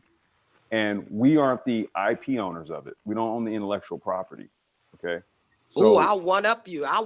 Man. Go ahead. Go ahead. The lottery numbers, they came from Black people. My grandma used to do the lottery. Oh yeah. For the what Blacks. They call it? The policies. Yeah. That's what they used to call it back in the day. Gotcha. No, you're right. You have to see the value in what we create and see that it's worth protecting, and see that other people will see value in it. Right. And then and you walk, man. You have no fear in fucking walking and saying, you know what, like, you know, and we have to put it out there in such a way where it's like, dude, all cards on the table. We fucking understand the situation. It's like, look, you know what, like, all this shit has largely been built on our backs. Like, no matter which way you want to slice it, right? And at this stage, it's kind of like, look, man, either there's going to be some sort of like recompense for all this shit. You know, it's because look, business could even increase by slapping a fucking Black Lives. Like, think about this shit. That's actually a marketing opportunity depending on who your marketing manager is, right? They're like, well, wait a minute. I don't know, Bill. I think we should put a banner. I think that will give us a very good, public perception given the climate. And I think people will feel very comfortable spending their money with us. You know, so even on the business side of things, you know, a lot of it is being just approached from doing what's best for profits type of motive. So we have to be very cognizant and aware of why we may see what it is that we're seeing right now. That's why I highly question, like, wow, you know, BLM it's become very institutionalized. And then, you know, Mike said, well, shit, you know, I borderline call them an NGO. And they damn sure look like it. You have this dude in NASCAR here, just yesterday. So what NASCAR decided to do was ban the Confederate flag, right? Yep. So NASCAR, no more Confederate flags, right? And then there's cars showing up, big Black Lives Matter, like patches on the cars and shit. You got drivers that are quitting. Yep. Like, fuck this. This is bullshit. Yeah, I only saw one, but you know, you're right. I was gonna say, well, there's other drivers that are bitching about it. Oh, okay. And there's like just people in that whole sphere that are bitching about it, and then one driver basically in protest just said, "Fuck it, I'm out of here." Yeah. Now I was gonna say Nike did when you were talking about executives making the decision. That was literally the thinking behind Nike and the whole Kaepernick campaign was, hey, look who buys our stuff. That's exactly what it was. This will help our business tremendously, and there's very little downside risk. Yeah, get out and get ahead of it before Nike gets implicated in all that shit. Yeah, that's the main thing. It's you're dodging a bullet, basically, because you know the protests are going to come. You know, and no one wants to have their company tossed in with a killer. That's just bad news for any organization from a PR perspective. They do not want to be lumped in with that. And so they're just scrambling right now. You know, anything they can do to board up their doors and lock the deadbolts and so on and so forth, man, to avoid being castigated with the same protests. They don't want to be on the victim side of it. So let me just go through this real quick. This is from Dice.com. Push for diversity continues at major tech companies. As protests over the race and police brutality sweep the nation, companies everywhere are trying to figure out the right response. Some are learning, some are leaning hard into public messaging that suggests the protest. Others have decided to remain silent. The current moment has also renewed discussion over company diversity, especially within management's upper ranks. Blind, which anonymously surveys technologists on a range of issues, recently asked its audience about race relations within their tech companies, and the results were pretty stark. For example, out of 2,800 respondents, some 76% of white technologists said their ethnicity was represented within their company's upper management in the C-level. Meanwhile, only 10% of Black or African American respondents could say the same thing, along with 21% of Hispanic and Latino respondents. Here's the breakdown on a company by company basis. With the exception of Microsoft, no company featured a majority of respondents saying yes, although Facebook gets relatively close. Is your ethnicity represented in the upper management C-level of your organization? We know this is BS, okay? If they're talking about Black people, we know this is BS. 40%, 56% at Microsoft, 44% at Google, 47% at Facebook, 44% at Uber, 31% at LinkedIn. Meanwhile, some 42% of all respondents said that upper management at their organization demonstrated an understanding of racial differences in the workplace. That's a top level figure. However, once you break it down, only 19% of Black or African American respondents agreed with that statement, along with 34% of Hispanic or Latino respondents, well behind the 47% of white respondents. Does upper management at your organization demonstrate an understanding of racial differences in the workplace? 42% says yeah, 32% say somewhat, and 26% say no. When you analyze that understanding of racial differences question by a company, only LinkedIn and Facebook featured a majority of overall respondents saying yes. Does upper management demonstrate an understanding of racial differences?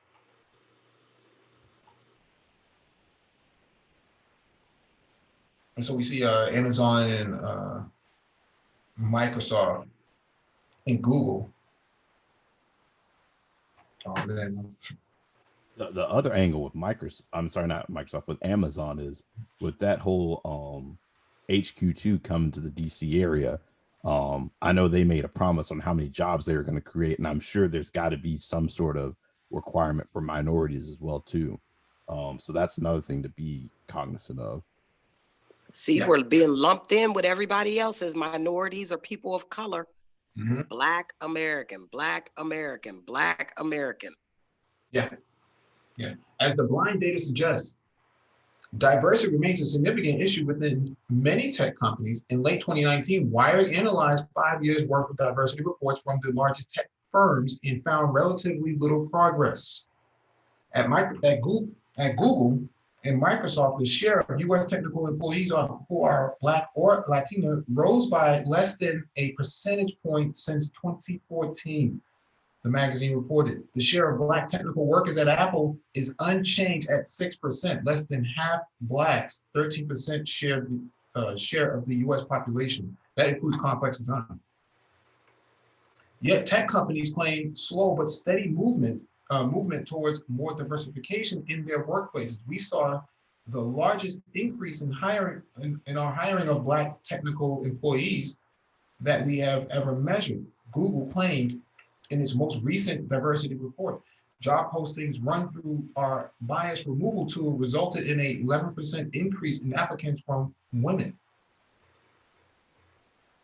Are women minorities now? I didn't know that. We expanded apparently. Yeah, we expanded a program for employees from underrepresented groups who were considering leaving, with 84% deciding to stay. But in past diversity reports, Google has also admitted that its diversity efforts haven't paid off in the way it expected. Microsoft also likes to highlight its progress. In terms of race and ethnicity, we saw a modest year-over-year growth in total representation in all categories, including in tech and in leadership roles at both the director and executive level, the company stated in its November 2019 diversity report. Overall, racial and ethnic minorities represent 46.7% of the US workforce, up 2.2 percentage points from 2018.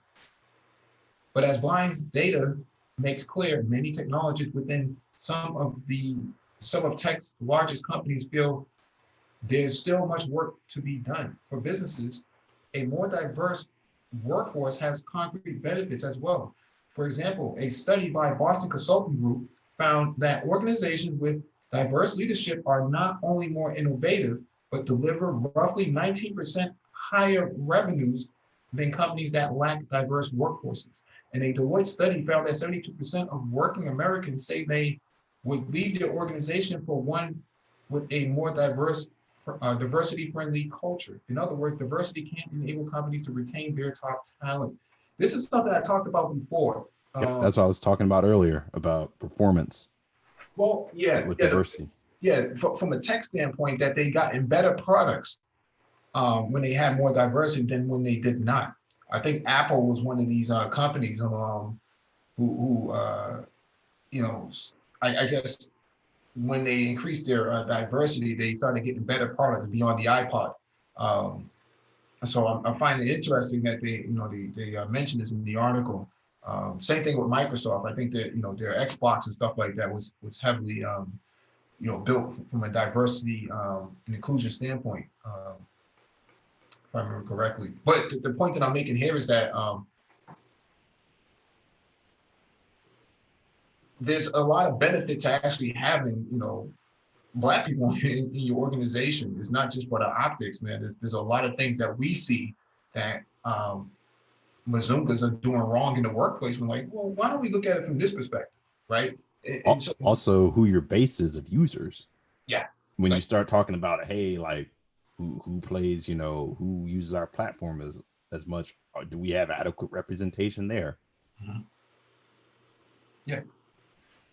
Well, gentlemen, the problem that I have with the whole situation is the fact that all of the companies that are mentioned in that article, every last one of them get federal tax dollars. And so it doesn't matter whether you're an IT worker or not. The federal tax dollar is being paid on behalf of the workers, the blue collar workers as well. And we have a right to be represented. El Bromo and I, we've actually been working on an executive order called We the People, and in order to protect not only the American worker, Black or white, the U.S. citizen is what I'm saying, but to protect our federal tax dollars from these leeches like Microsoft and Amazon and Google. Microsoft Office 365 is going everywhere, right, and within the federal government.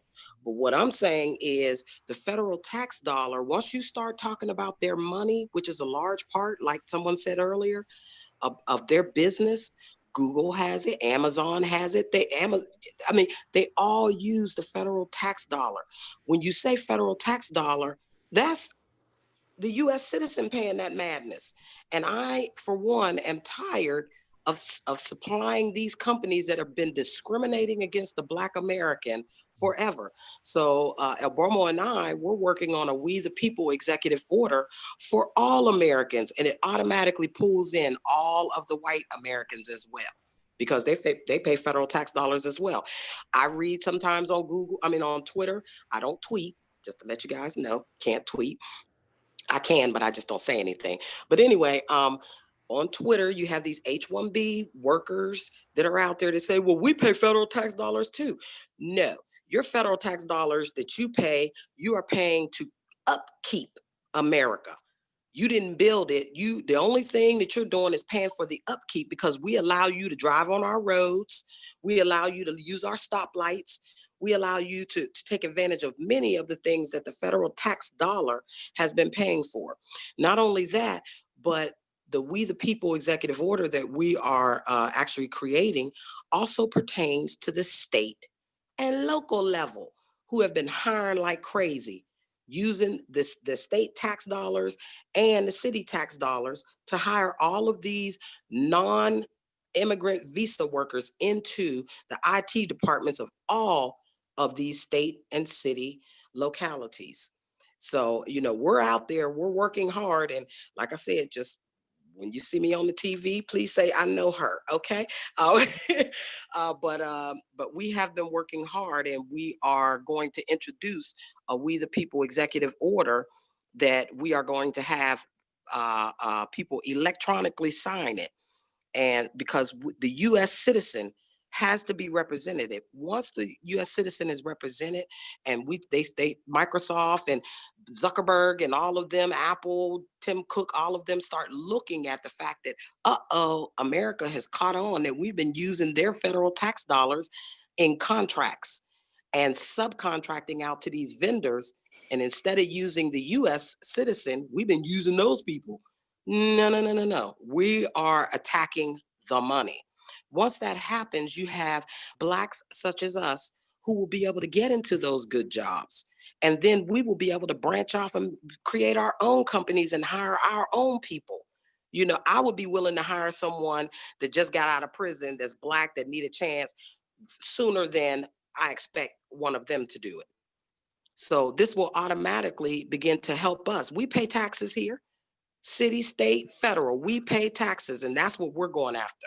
And if I'm going to be a part and fix this ship, this sinking ship, along with the white people, we want our fair share as well. We want them to stop using our federal tax dollars.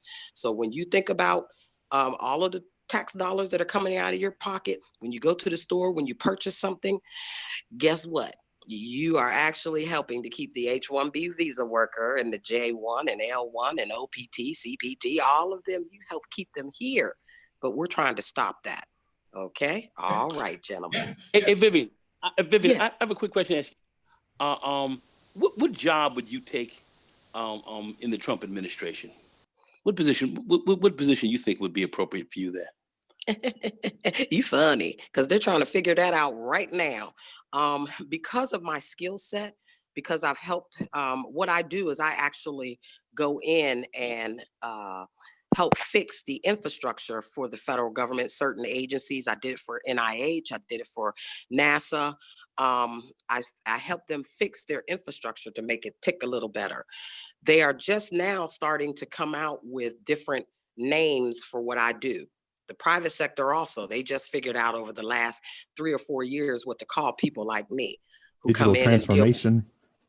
transformation. They call Yeah. me, digital transformation. They call me IT service management, IT business management. They call me many things. The federal government, of course, all of you know, they're 20 years behind everybody on IT. So they're still trying to figure out what to call me. And the Trump administration is trying to bring me in right now for several of their agencies, trying to figure out where to place me because they are in need of such help with the type of skill set that I have. And so that's what I'm waiting on. I believe I'm waiting to be cleared right now is what's been taking so long. Yeah, they have been trying to bring me in, but the problem that I have with the Trump administration is that IT is not being taken as seriously as it needs to. I brought to their attention the national security implications when I mentioned about the electrical grid. The electrical grid yeah, we have the name, but it's being run by H-1B workers. And as I stated to one of the one of the high level officials, when the lights go out, I'm coming to your house, okay? All right, because you have just given away damn near everything. So they are aware. They're trying to, through the immigration, you see a lot of that's on TV. I'm behind that part as well. Trying to work on getting these people out of here so that they can begin to hire Black Americans that they have been running away from for so long. And one of the reasons why they brought them over here is because we refused to be their indentured servitude. We wanted the same amount of money as the white folks were getting. But yeah, to your question, they are still trying to figure out what to call me. Is your position, if you don't mind me asking, more of a political one, or is it something you could see still existing even if Trump loses and you get a Biden administration? I would still see me being there because I always explain that IT, no matter where you go, it's all around us. So even if he were not to win, there still would need to be something done on behalf of IT for our national security, for discriminatory issues. There are many issues that need to be fixed in IT, and IT is the future of America. You have right now, they're trying to figure out what to do with China, with IT. They've been, stealing intellectual property like crazy. But it also blends over into healthcare, because like the VA, you know, the pharmaceuticals, supply chain management, all of that is IT. You have to have somebody come in and run the system. You can put the policy there.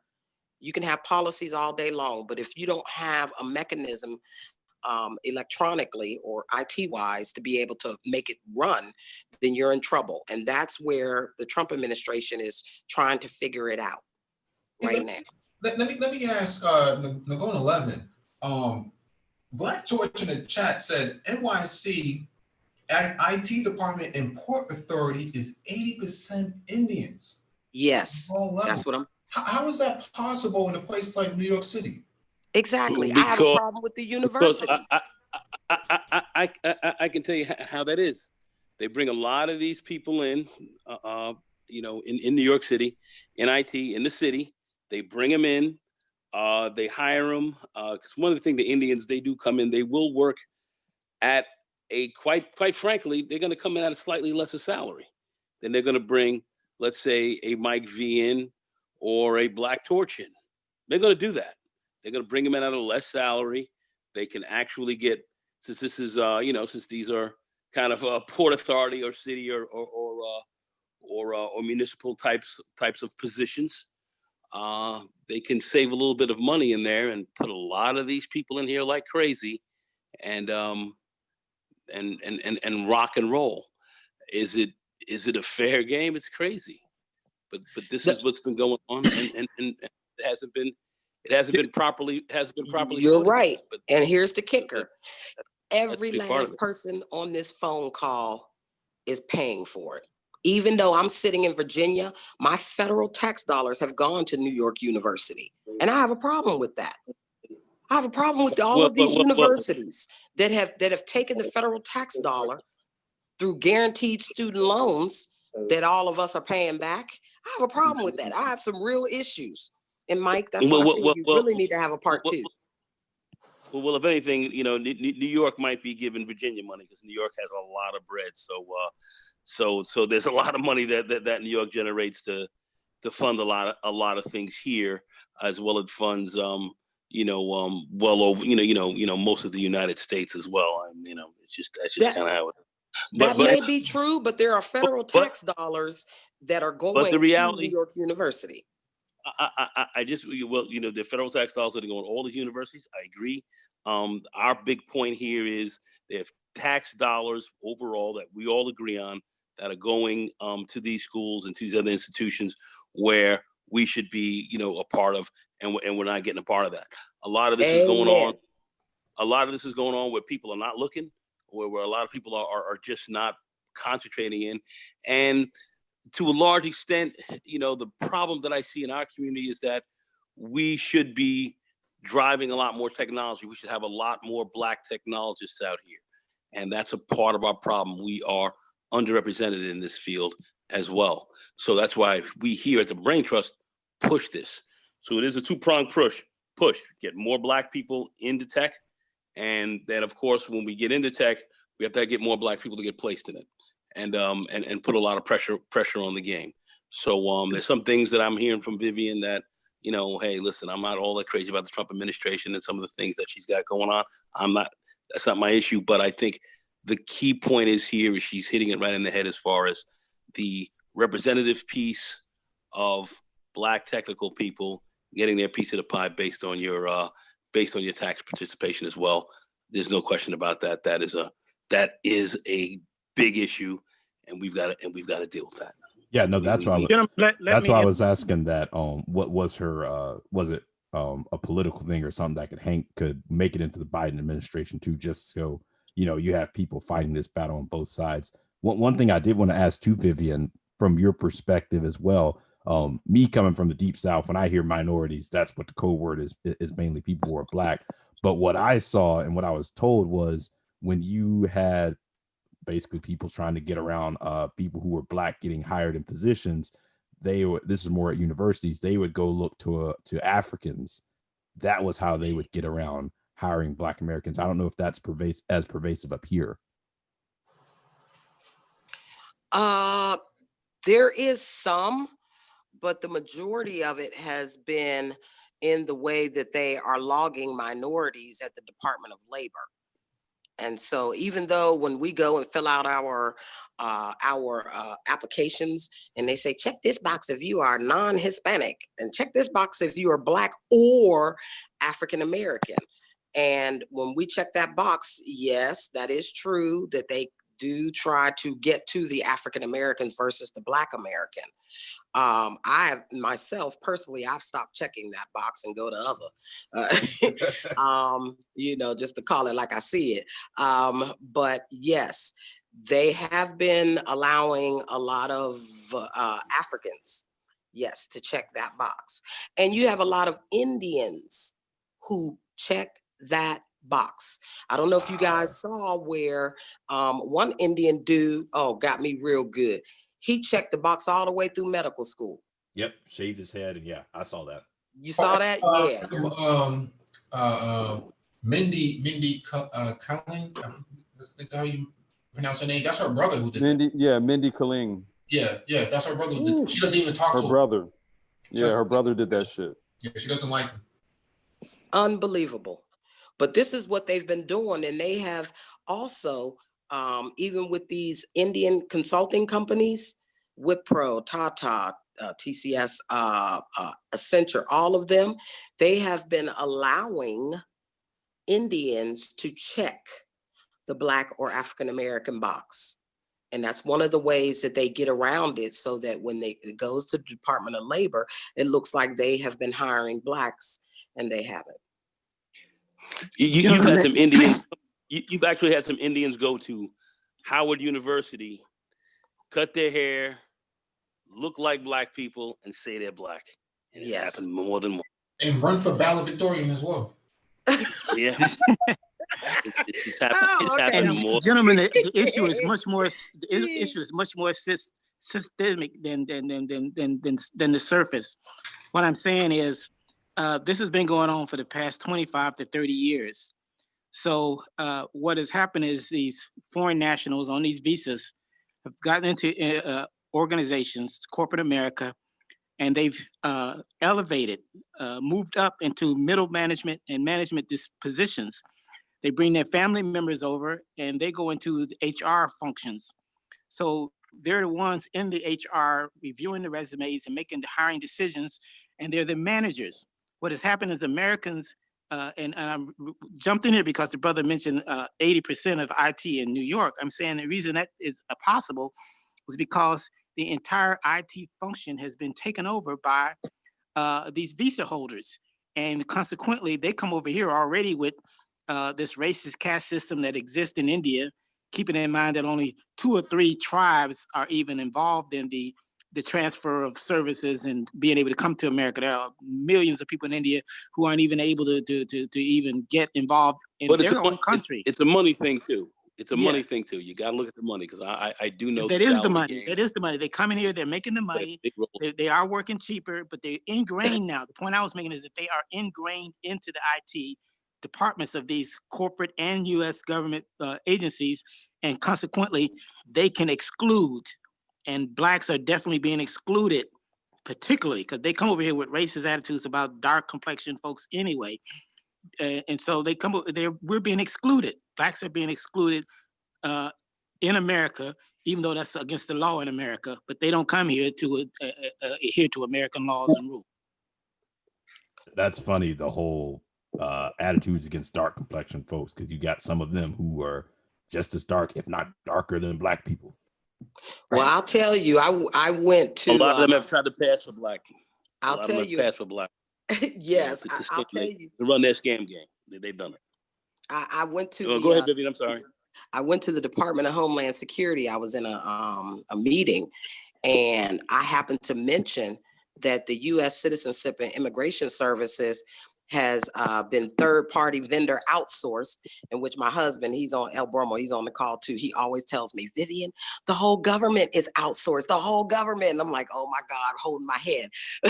But I mentioned to the higher ups at DHS that department is filled with H-1B visa workers who are running the IT for the Citizenship and Immigration Services. And I'm like, there's a problem there, okay? Because they're gonna rubber stamp all day long, and that's what they've been doing. The Freddie Mac and Fannie Mae that I mentioned earlier, they have been rubber stamping housing applications.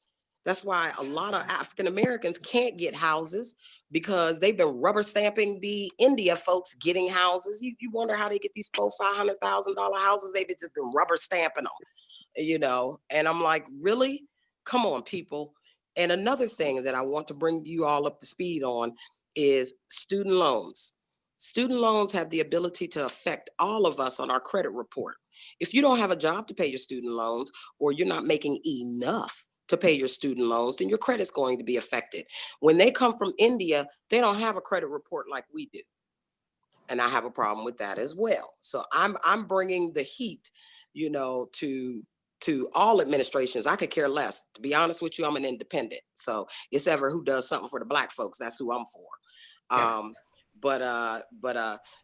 bringing the heat. I don't like the fact that, hey, you don't hold them up to any standard.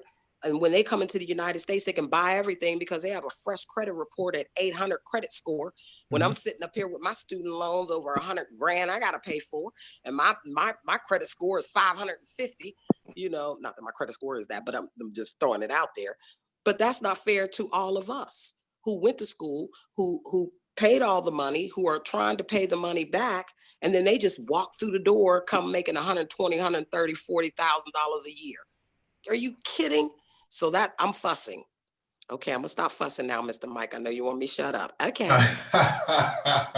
No, you're right on point. But I want to bring in Dr. Phoenix as someone who also works in STEM and has a STEM background in terms of the healthcare industry. What's your take on diversity and inclusion in healthcare? In terms of Black representation. Good afternoon to you. Hey, what's going on? Good afternoon to good afternoon to everyone. What's up, baby? Yes, I know it's been a while since I've been on the panel, so what's going on? Indeed. Yeah, so hi, Mr. Doc. Hello, how are you doing, Vivian? Okay. Yes. No, as someone that's currently in medical school now, one of the interesting things you guys just mentioned, a case study, probably the quintessential case study, how other groups come in under the guise of minority or essentially being Black, and they take advantage of the system that's in place. You guys mentioned Mindy Colleen's brother, and if anyone's not familiar, there's for the folks that are or aren't, excuse me, the story was that her brother could not get into medical school, so he shaved his head and changed his name and got into medical school because he classified himself as a Black student. And he actually got accepted to a number of medical schools. I'm not sure if he went or whatever, but that was the story that came out a few years back. But obviously, as you know, her brother and her family in general, they kind of have a really interesting history as it pertains to Black folks, and certainly being that they come from that Indian subcontinent, everyone's familiar with the caste system and how Blacks are viewed, how having Black skin, specifically darker skinned individuals, are viewed in those societies. But specifically when it comes to healthcare and diversity, when I started out in the military, when I was when I was 18, I was one of 4 Black medics in my entire company. So my entire company was about 50 of us total. And so we kind of ranged in various healthcare occupations, from lab techs to nurses. We had docs and physician assistants and dentists and stuff like that. But the bulk of us were medics. But of about the 40 or so medics in the company, about 4 of us were Black. 5 of us were Black, 2 of us were Black male, myself and another gentleman. And but essentially, even in the military, even though the military likes to tout themselves as being very progressive, or at least being more open to minorities and Blacks specifically, even though Blacks have a long history going back to even before this country was founded, being a part of the military, same thing there, and a lot of that, the big barrier for the military, obviously, is that ASVAB, and being able to have quality applicants that can test well and do well on the ASVAB. So the numbers for healthcare within the Yes. military is very low, because you have to typically get a GT score of 110 in the military to even qualify for the higher level MOSs, and specifically healthcare related. And I know for sure the Air Force and maybe the Navy do not accept applicants who have GEDs. You have to have a high school diploma. So that's also another barrier too. Hence why you see low numbers. Now, when I did my undergrad at University of Wisconsin, and I did my degree was in nursing, and so when I even there, I was the only black male in my entire class. There was about 115 of us. I was the only black male. There was about 7 or 8 black people total. I was the only black male. And of the black people total, probably most of them were immigrants. And ironically, the only black folks that didn't make it out of my program, were black people. So, I mean, even when you consider just even breaking into these industries within the healthcare, the major barriers, one, just not if you talk about the military, it's the testing, but two, once you get to that collegiate level, a lot of it becomes these barriers within these systems, within the education programs themselves. So, a lot of times and these students here, I'm sure everyone here has been in college, so if you go to a PWI like I did, you can't get into these programs, and you end up being like one of a handful of people, maybe sometimes the only person. And so oftentimes you kind of deal with a lot of I don't want to use this term because I think it's a BS term, microaggressions. I don't like that term. I prefer something else, but we'll just use that for the sake of conversation, where you're having to deal with a lot of the ingrained bias that not just your peers, other students have against you in the program, but also professors. Because I had that problem. I ran into that problem myself in my program, where I had clinical instructors that kind of gave me hell, all kinds of crazy stuff. And so that becomes an issue. And two, once you start to move from that collegiate environment, you start to, let's say you want to think about getting internships, because if, in the nursing world, for example, if you want to get into some of the real, what we call the real high speed stuff, the stuff that really gets you the real bullet points on your resume, the critical care, the radiology, surgical stuff like that, you typically have oncology, you typically have to do internships. And those internships are extremely difficult to come by, because one, you have a lot of students applying for it, but two, it comes down to those connections that you're able to have. And if most of your nursing clinical instructors and professors, the entire profession as a whole, if it's about 80% white, again, who those people tend to favor their own. And so those are the folks who ultimately end up getting those internships. I got a critical care internship, and the reason I did is because I was part of the National Black Nurses Association. So the president of the chapter where I was at, she was also one of my professors, and so she invited me to a meeting, and then I met her friend, one of her colleagues, and her friend, who was the CNO of the hospital that I ended up doing my internship at, and it was her that got me my internship. So that's how I got mine. But again, for a lot of Black students, even just getting past those barriers of education within the collegiate environment, for those that do go that route, that is a major problem. And then once you begin to transition into that professional world, I mean, just trying to get into some of the really high fidelity, really high speed type of specialties like the oncology, the critical care, those things become really difficult, because most Black students, most graduates that I know, most of them got funneled into basic stuff like medical surgical, which is just pretty much basic. You just end up babysitting patients most of the time in those kinds of roles. They call it like it's a good way to get a good base of knowledge. I don't call it that, because I know folks that were underperforming students. I know a gentleman specifically, a white guy, he was probably at the bottom of the class, but he ended up in oncology first try. And so, no experience, no internship, no nothing. Just applied to oncology, and other folks that I knew that were Black that applied to that same position didn't even get a call back. So when you look at healthcare, as a whole, most of healthcare is specifically within the hospital setting.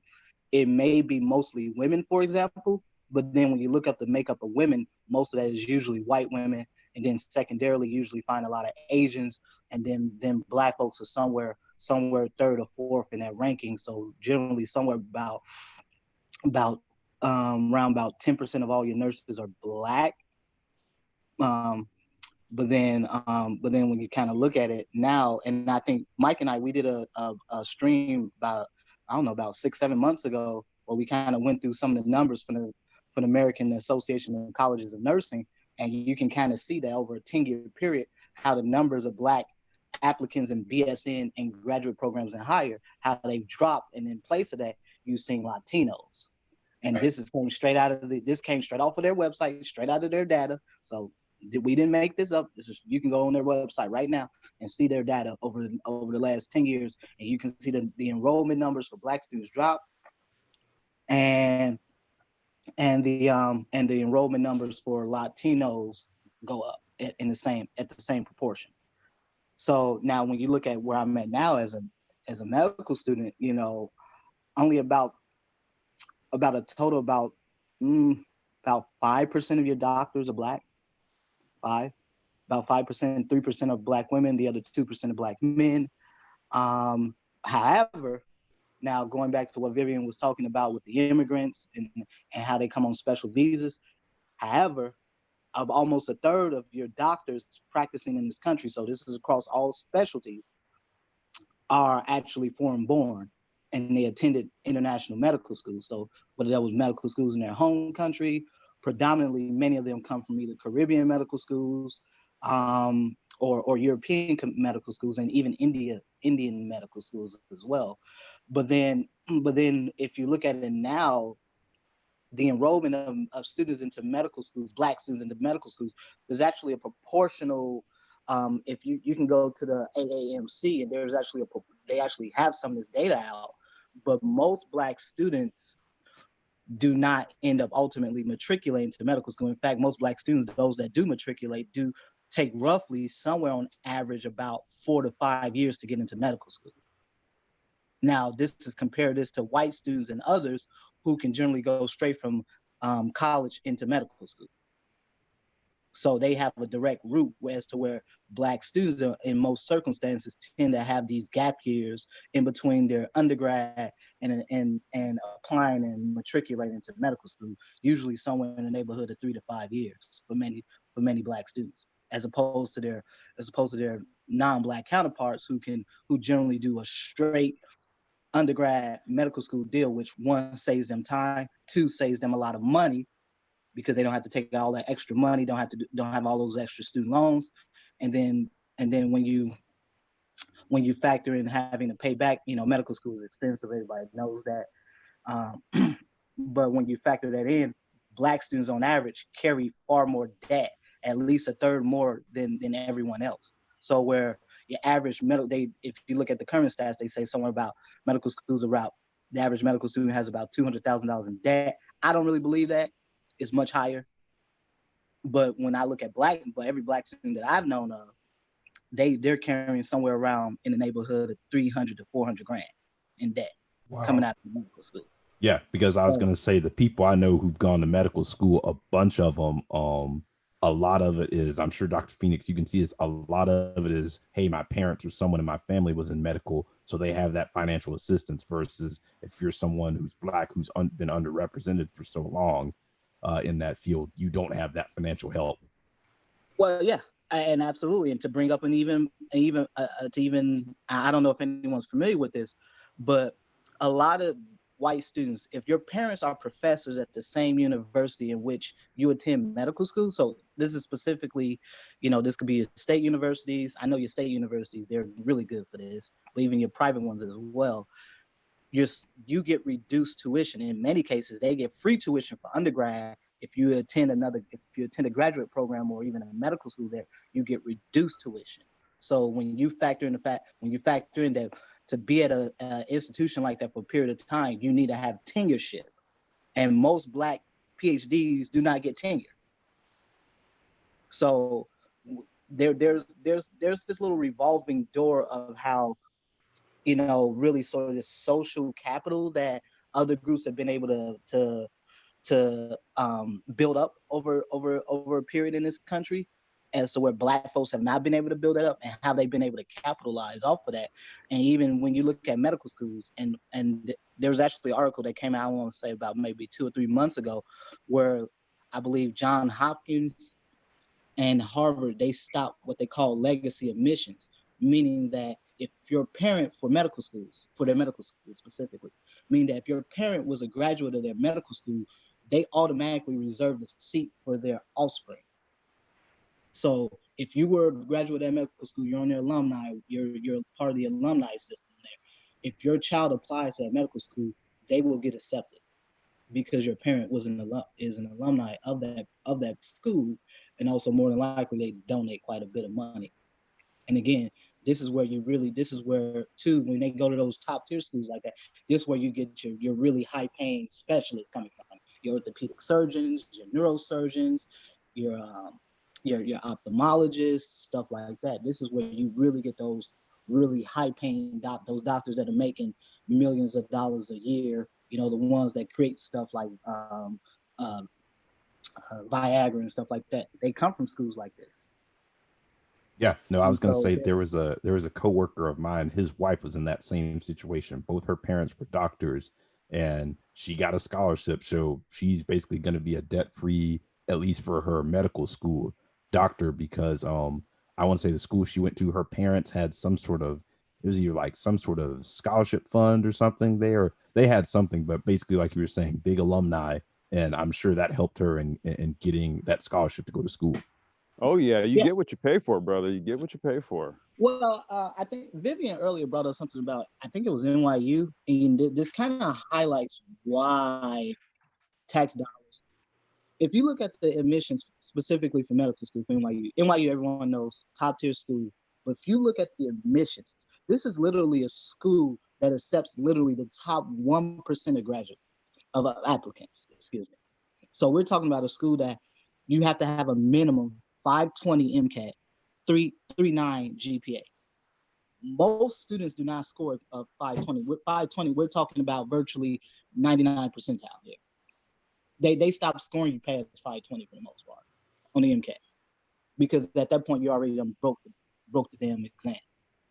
So, but when you consider that most Black students score somewhere around the median, which is 500, most Black students score somewhere between 500, 505, and that's usually after a couple of attempts at the MCAT.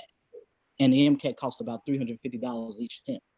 Even though the AAMC does have a financial assistance program that reduces it down to about $110, but most Black students don't know about it, because again, if you don't have professors, you don't have that social network that can kind of guide you on that path and that process.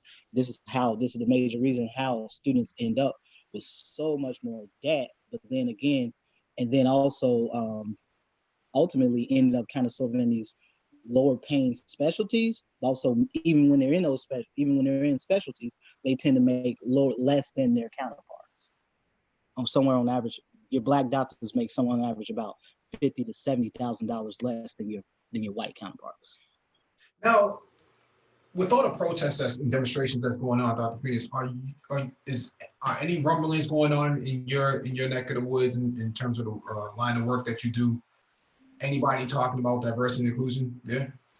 Yeah, look, I'm in Wisconsin, man, and they've been talking about this bullshit for like, just pardon the language here. They've been talking about the diversity and inclusion BS now for years. Basically, since I've been here, I've been here for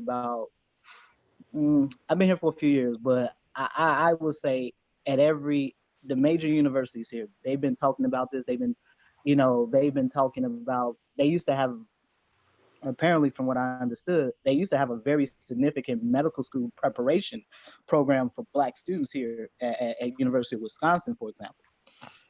But it ended, I don't know why, years ago, but the guy that started was actually, he was a Harvard educated, he was a Black physician, he was a Harvard educated physician that practiced here in Wisconsin. But and apparently he was one of the ones that used to write the MCAT. And but they stopped it, and as a result, you don't really see a lot of Black students that matriculate in undergrad into these STEM majors, or even some of these healthcare majors in undergrad, and eventually go on to graduate school or medical school, whatever health profession school they want. And for years, at least in the last couple of years now, I've known for a fact that they've been talking about it, and there's a couple of initiatives they have on the table, but the problem is you need to put money behind it. And that's where all the BS really begins at. Like, everybody talks about it, but then when it comes time to put money behind these initiatives, like funding a proper medical school MCAT preparation program for Black students, again, because it has been long known that Black students struggle more, even though all the stats out there show that the MCAT is really kind of is really a BS metric that medical schools use to gauge whether or not somebody is going to be a good applicant and will be successful in medical school.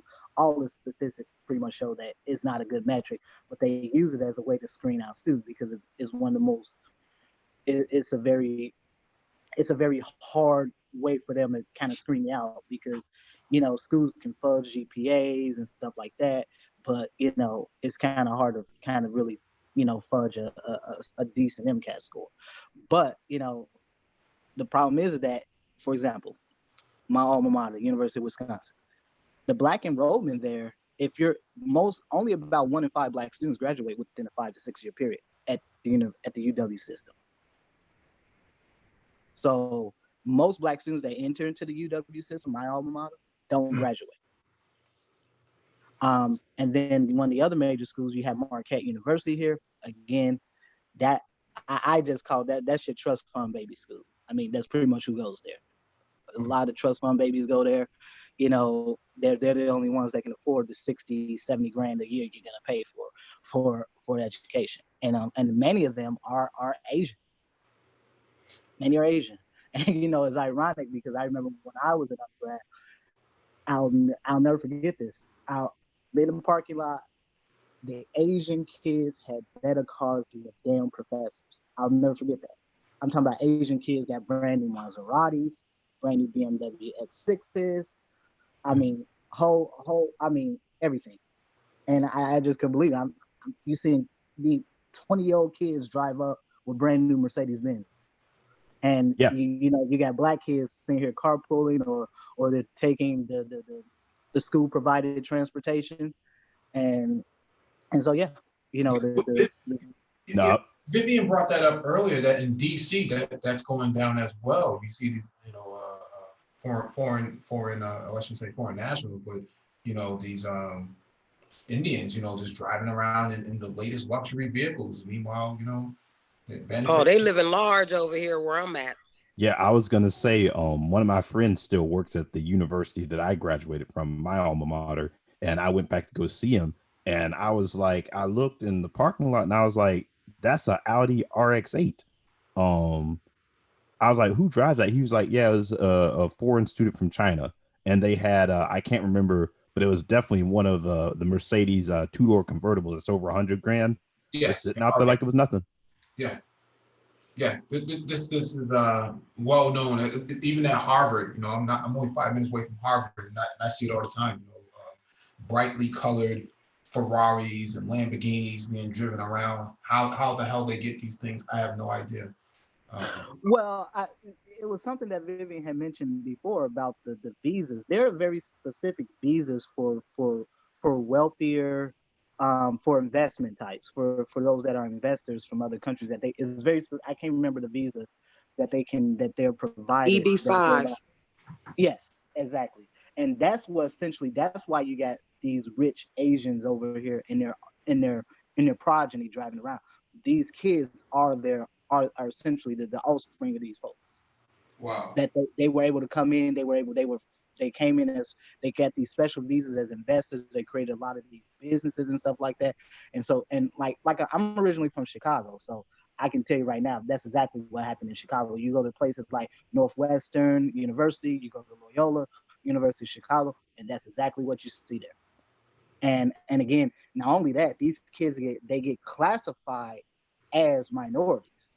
So when it comes time for these colleges and these universities, when they get audited, when they're being looked at by the state and the federal governments for their quote minority enrollment, they get to count all these groups of people as a part of quote minority and black, when technically they're not. But because of the way they're classified, they can do that. You get this a lot, even with a lot of Africans get grouped, a lot of African groups like Ethiopians and Somalis, they actually get classified as white in this country. So, but yet they get to do this dual thing where they get classified as white, but they get to collect benefits as a minority. Yes. That's what I said. Stop checking that Black or African American box. Start checking other. Mhm. Well, I was just having that conversation before I got on the panel with my fiance, and I was telling her I ain't marked Black on the box in years. I don't do it. I stopped doing it a long time ago because it is a trick. And by the way, fellas, with my kids, I tell them if we ever get in a car accident, and I make them know their cars, Maserati, Rolls Royce, all of them, I tell them if we get in an accident, fall out and grab your neck, please. We'll make sure that we didn't, we'll have to edit that part out of this live. We do not give out advice on personal injury claims and so on. Look, hey, we have no affiliations here, with personal injury claim lawyers.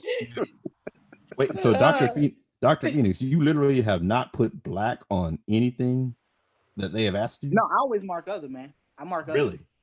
The other box. Other. I mark other, dude.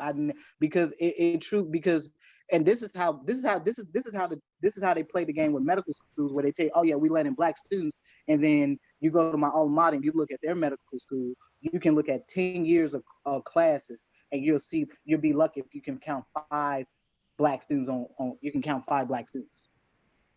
Wow. But they tell you, oh well, we let in lots of people of color. Yeah, we got a good minority enrollment. But no, you can look on their wall and you can see it.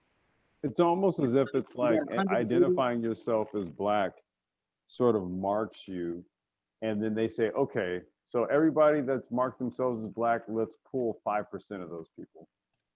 So let me ask you this, Complex. You used to work in HR. Would you recommend someone doing that on a job? Putting other job application? No, I'm going to tell you right now. I recruited in it was in heavy industry. It was in steel, right? So that wasn't the criteria. It wasn't even. You didn't even have to. I'm not even like when I used to literally create. I used to write the requisitions, create the. I literally created the whole entire thing. I think for EEOC purposes, we had that. But it literally was not even a marker. Gotcha. It really wasn't. It literally was like, okay, I need guys who can work in a steel mill.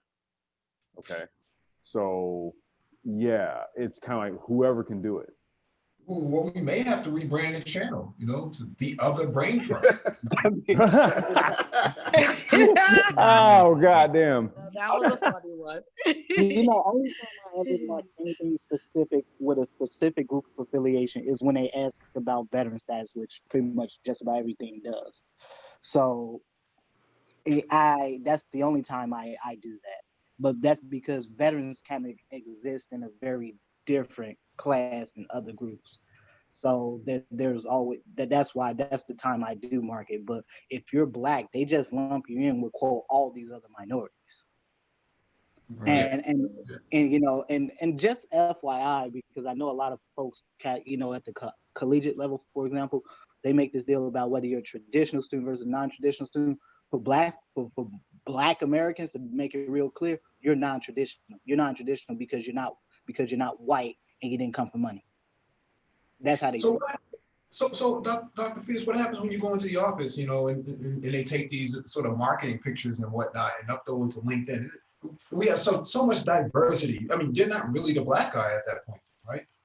Man, what they do, they do every place does. They pick out 1 or 2 students and then they say, oh, yeah, this is our diversity. I mean, and usually, because typically, the 1 or 2 students there, they got there because they were really good at whatever they did. Yeah, no, they did that at my high school. I went to a private high school, and they were creating some brochure, and there are about 5 Black kids in my grade out of about 100, and 2 of us somehow end up in the brochure.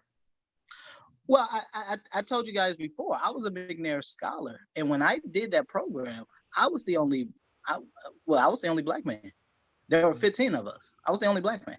Now, this is a nationally, federally funded program, and I was the only Black man. I mean, there were probably about 4 or 5 Black people total in the program. But yeah, I was the only Black man. But most of the folks but this program was designed specifically for Black folks. If you go listen to Ronald E. McNair's commencement address at South Carolina University back in the 80s, I think he did it like a couple years before he died on the Challenger, but he specifically talked about that, creating a program like that, and it was designed specifically to get students into graduate and doctoral programs within the STEM fields. And that didn't happen. So if you go to the McNair website right now, you go look at all the folks that got classified as McNair scholars, you'll see a bunch of non-Black folks, and then you'll see some Black folks sprinkled in. Like at my alma mater, I think the cohort that came after mine, they doubled the number of students, but there were no Black males. They had about, I think, about 3 or 4 Black females, and that was it. The rest of them a bunch of goddamn hillbillies talking about their first generation, and yeah, a bunch of damn hillbillies. First generation from their cousin or what? They're first generation students. They're poor. I mean, all kinds of BS, man. Basically, you can be claimed as a minority if you're first generation, if you come from a socioeconomic disadvantaged background. I mean, it's not even just on the basis of the fact you're Black and you've been just economically and socially disenfranchised in this country. No, basically anybody can classify into that as if you can prove it. You know what's interesting is that you mentioned off the McNair program is that the absence of Black males in the program by a Black male. You would think that somebody would have some kind of epiphany and say, well, why aren't there more Black, males in this program? It's not a thought. And that's the sort of ingrained misandry within the fabric of this country, that the absence of Black males in higher spaces is just considered to be a normal process of American culture. That's just Mike. I'm going to tell you right now, dude. Hey, I hate not to harp on it, but it always pops up, and it seems to be apropos. I had a female YouTuber tell me, like, well, not tell me, but basically say that I didn't exist. Mm-hmm. Okay, let's really think about that, because here's what you just mentioned, mm-hmm. right? I mean, I would think that given recent events, if you said minority, what would pop to your head? What's the first thing that you think is going to pop to your head? Black person. Well, Black male in particular, given recent events, right? But you made a very interesting point. It's Black men, though, are not even, okay, from a social justice standpoint, Black men are minority. Right. Okay. From a corporate infrastructure standpoint, Black men are non-existent. We're a minority when we've been relegated to a class where we are now simply a minority when it's convenient. Yeah. If you're not, if it's not convenient, you simply do not exist. You're not on the roll. Right, and this comes to the question about C.J. King, right? You know, to be in the prize, but you're not really the prize because I'm the prize, right? It's sort of this continuous marginalization of Black male in higher spaces, upwardly mobile Black males in higher spaces, that somehow they don't matter unless they're dead. Like unless they're George Floyd, they don't matter. Exactly. It's when it's a social justice issue, all of a sudden, you know, it's minor, you know, treatment of minorities and treatment of this and this and this and that, right? Okay. So it's always from that fucking angle, but it's never from a corporate infrastructure angle. Never that, right? But from a goddamn social justice standpoint, oh yeah, Black men are very convenient. Yeah. No, I would agree. I would agree with that. I think in most respects, again, you know, like I said, if I go back to when I was an undergrad and I was a McNair scholar, you know, I remember when I went through the program, you know, I just really stood out because, again, no Black men. You know, there are no Black men in this program. Hell, I think they had a Hmong, they had 2 Hispanic males, one Arab, actually, yeah, 2 Arabs. Now that I think about 2 Arabs, and two white guys. Well, one white guy and one claimed he was Indian, but I don't know. He looked pretty white to me. I would call him a $5 Indian, so we gonna keep it at that. And then you had like 3 white females. Yeah. And then total was about five or so Black people. And so when it was kind of one of those things, because I was the only Black male in these programs, so whenever we went to other schools and stuff like that, I just really stood out. People actually paid attention because, yeah, you're not really seeing Black males at that level. But again, you know, part of that is because you become that flavor of the month. And that's really the problem, is that under most circumstances, Black men get put into this trick bag.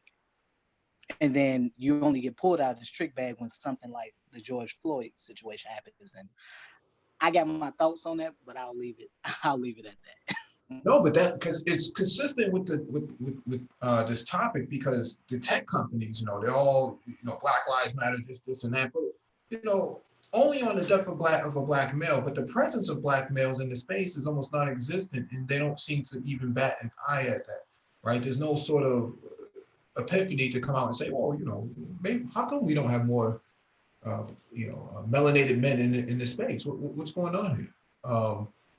Yeah, and I think the problem is the same. It's the same across the board, whether you're talking about the tech companies, you're talking about the biomedical sector. You know, I think Vivian earlier talked about she was doing work at NIH.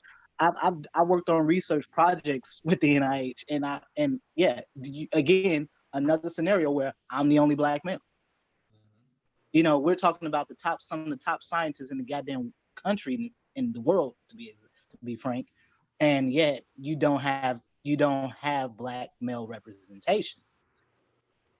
And then, and a lot of me moving through those spaces was, for the most part, to be real honest, was facilitated by Black women, to be honest. You know, mostly older, actually boomers, to be real honest. I do have a couple mentors who are Black men, they're physicians, but when it came to me getting into the research field, which is very difficult to break into, that was facilitated by a Black woman. And so, but again, she does research at the NIH, and she does it with one of the institutes there. But she helped me. She helped me. She was the one that helped me become a McNair scholar. But again, when you consider that, you know, you don't even have Black men that can even mentor Black men in these spaces, in these areas, especially probably more so in tech, but definitely in the healthcare sector. No, it ain't enough black males there. It just really isn't. We don't well, on one hand, we don't cultivate enough of them, and on the other hand, they're being denied the opportunities. Yeah. So yeah, and that becomes the fundamental problem, because again, when you do meet when you do meet those that are in those spaces, then this inordinate amount of pressure gets put on them to facilitate moving all these other black men and black people in general through this process, and it just like, you know, that's a lot to put on any one person. Yeah, I think that's a good place to end it right now. Yeah, thank you all for joining us, man, on this, and thank you to Vivian and El Bromo for coming through as well, and sharing their wisdom and intuition on this. To everyone else, shalom.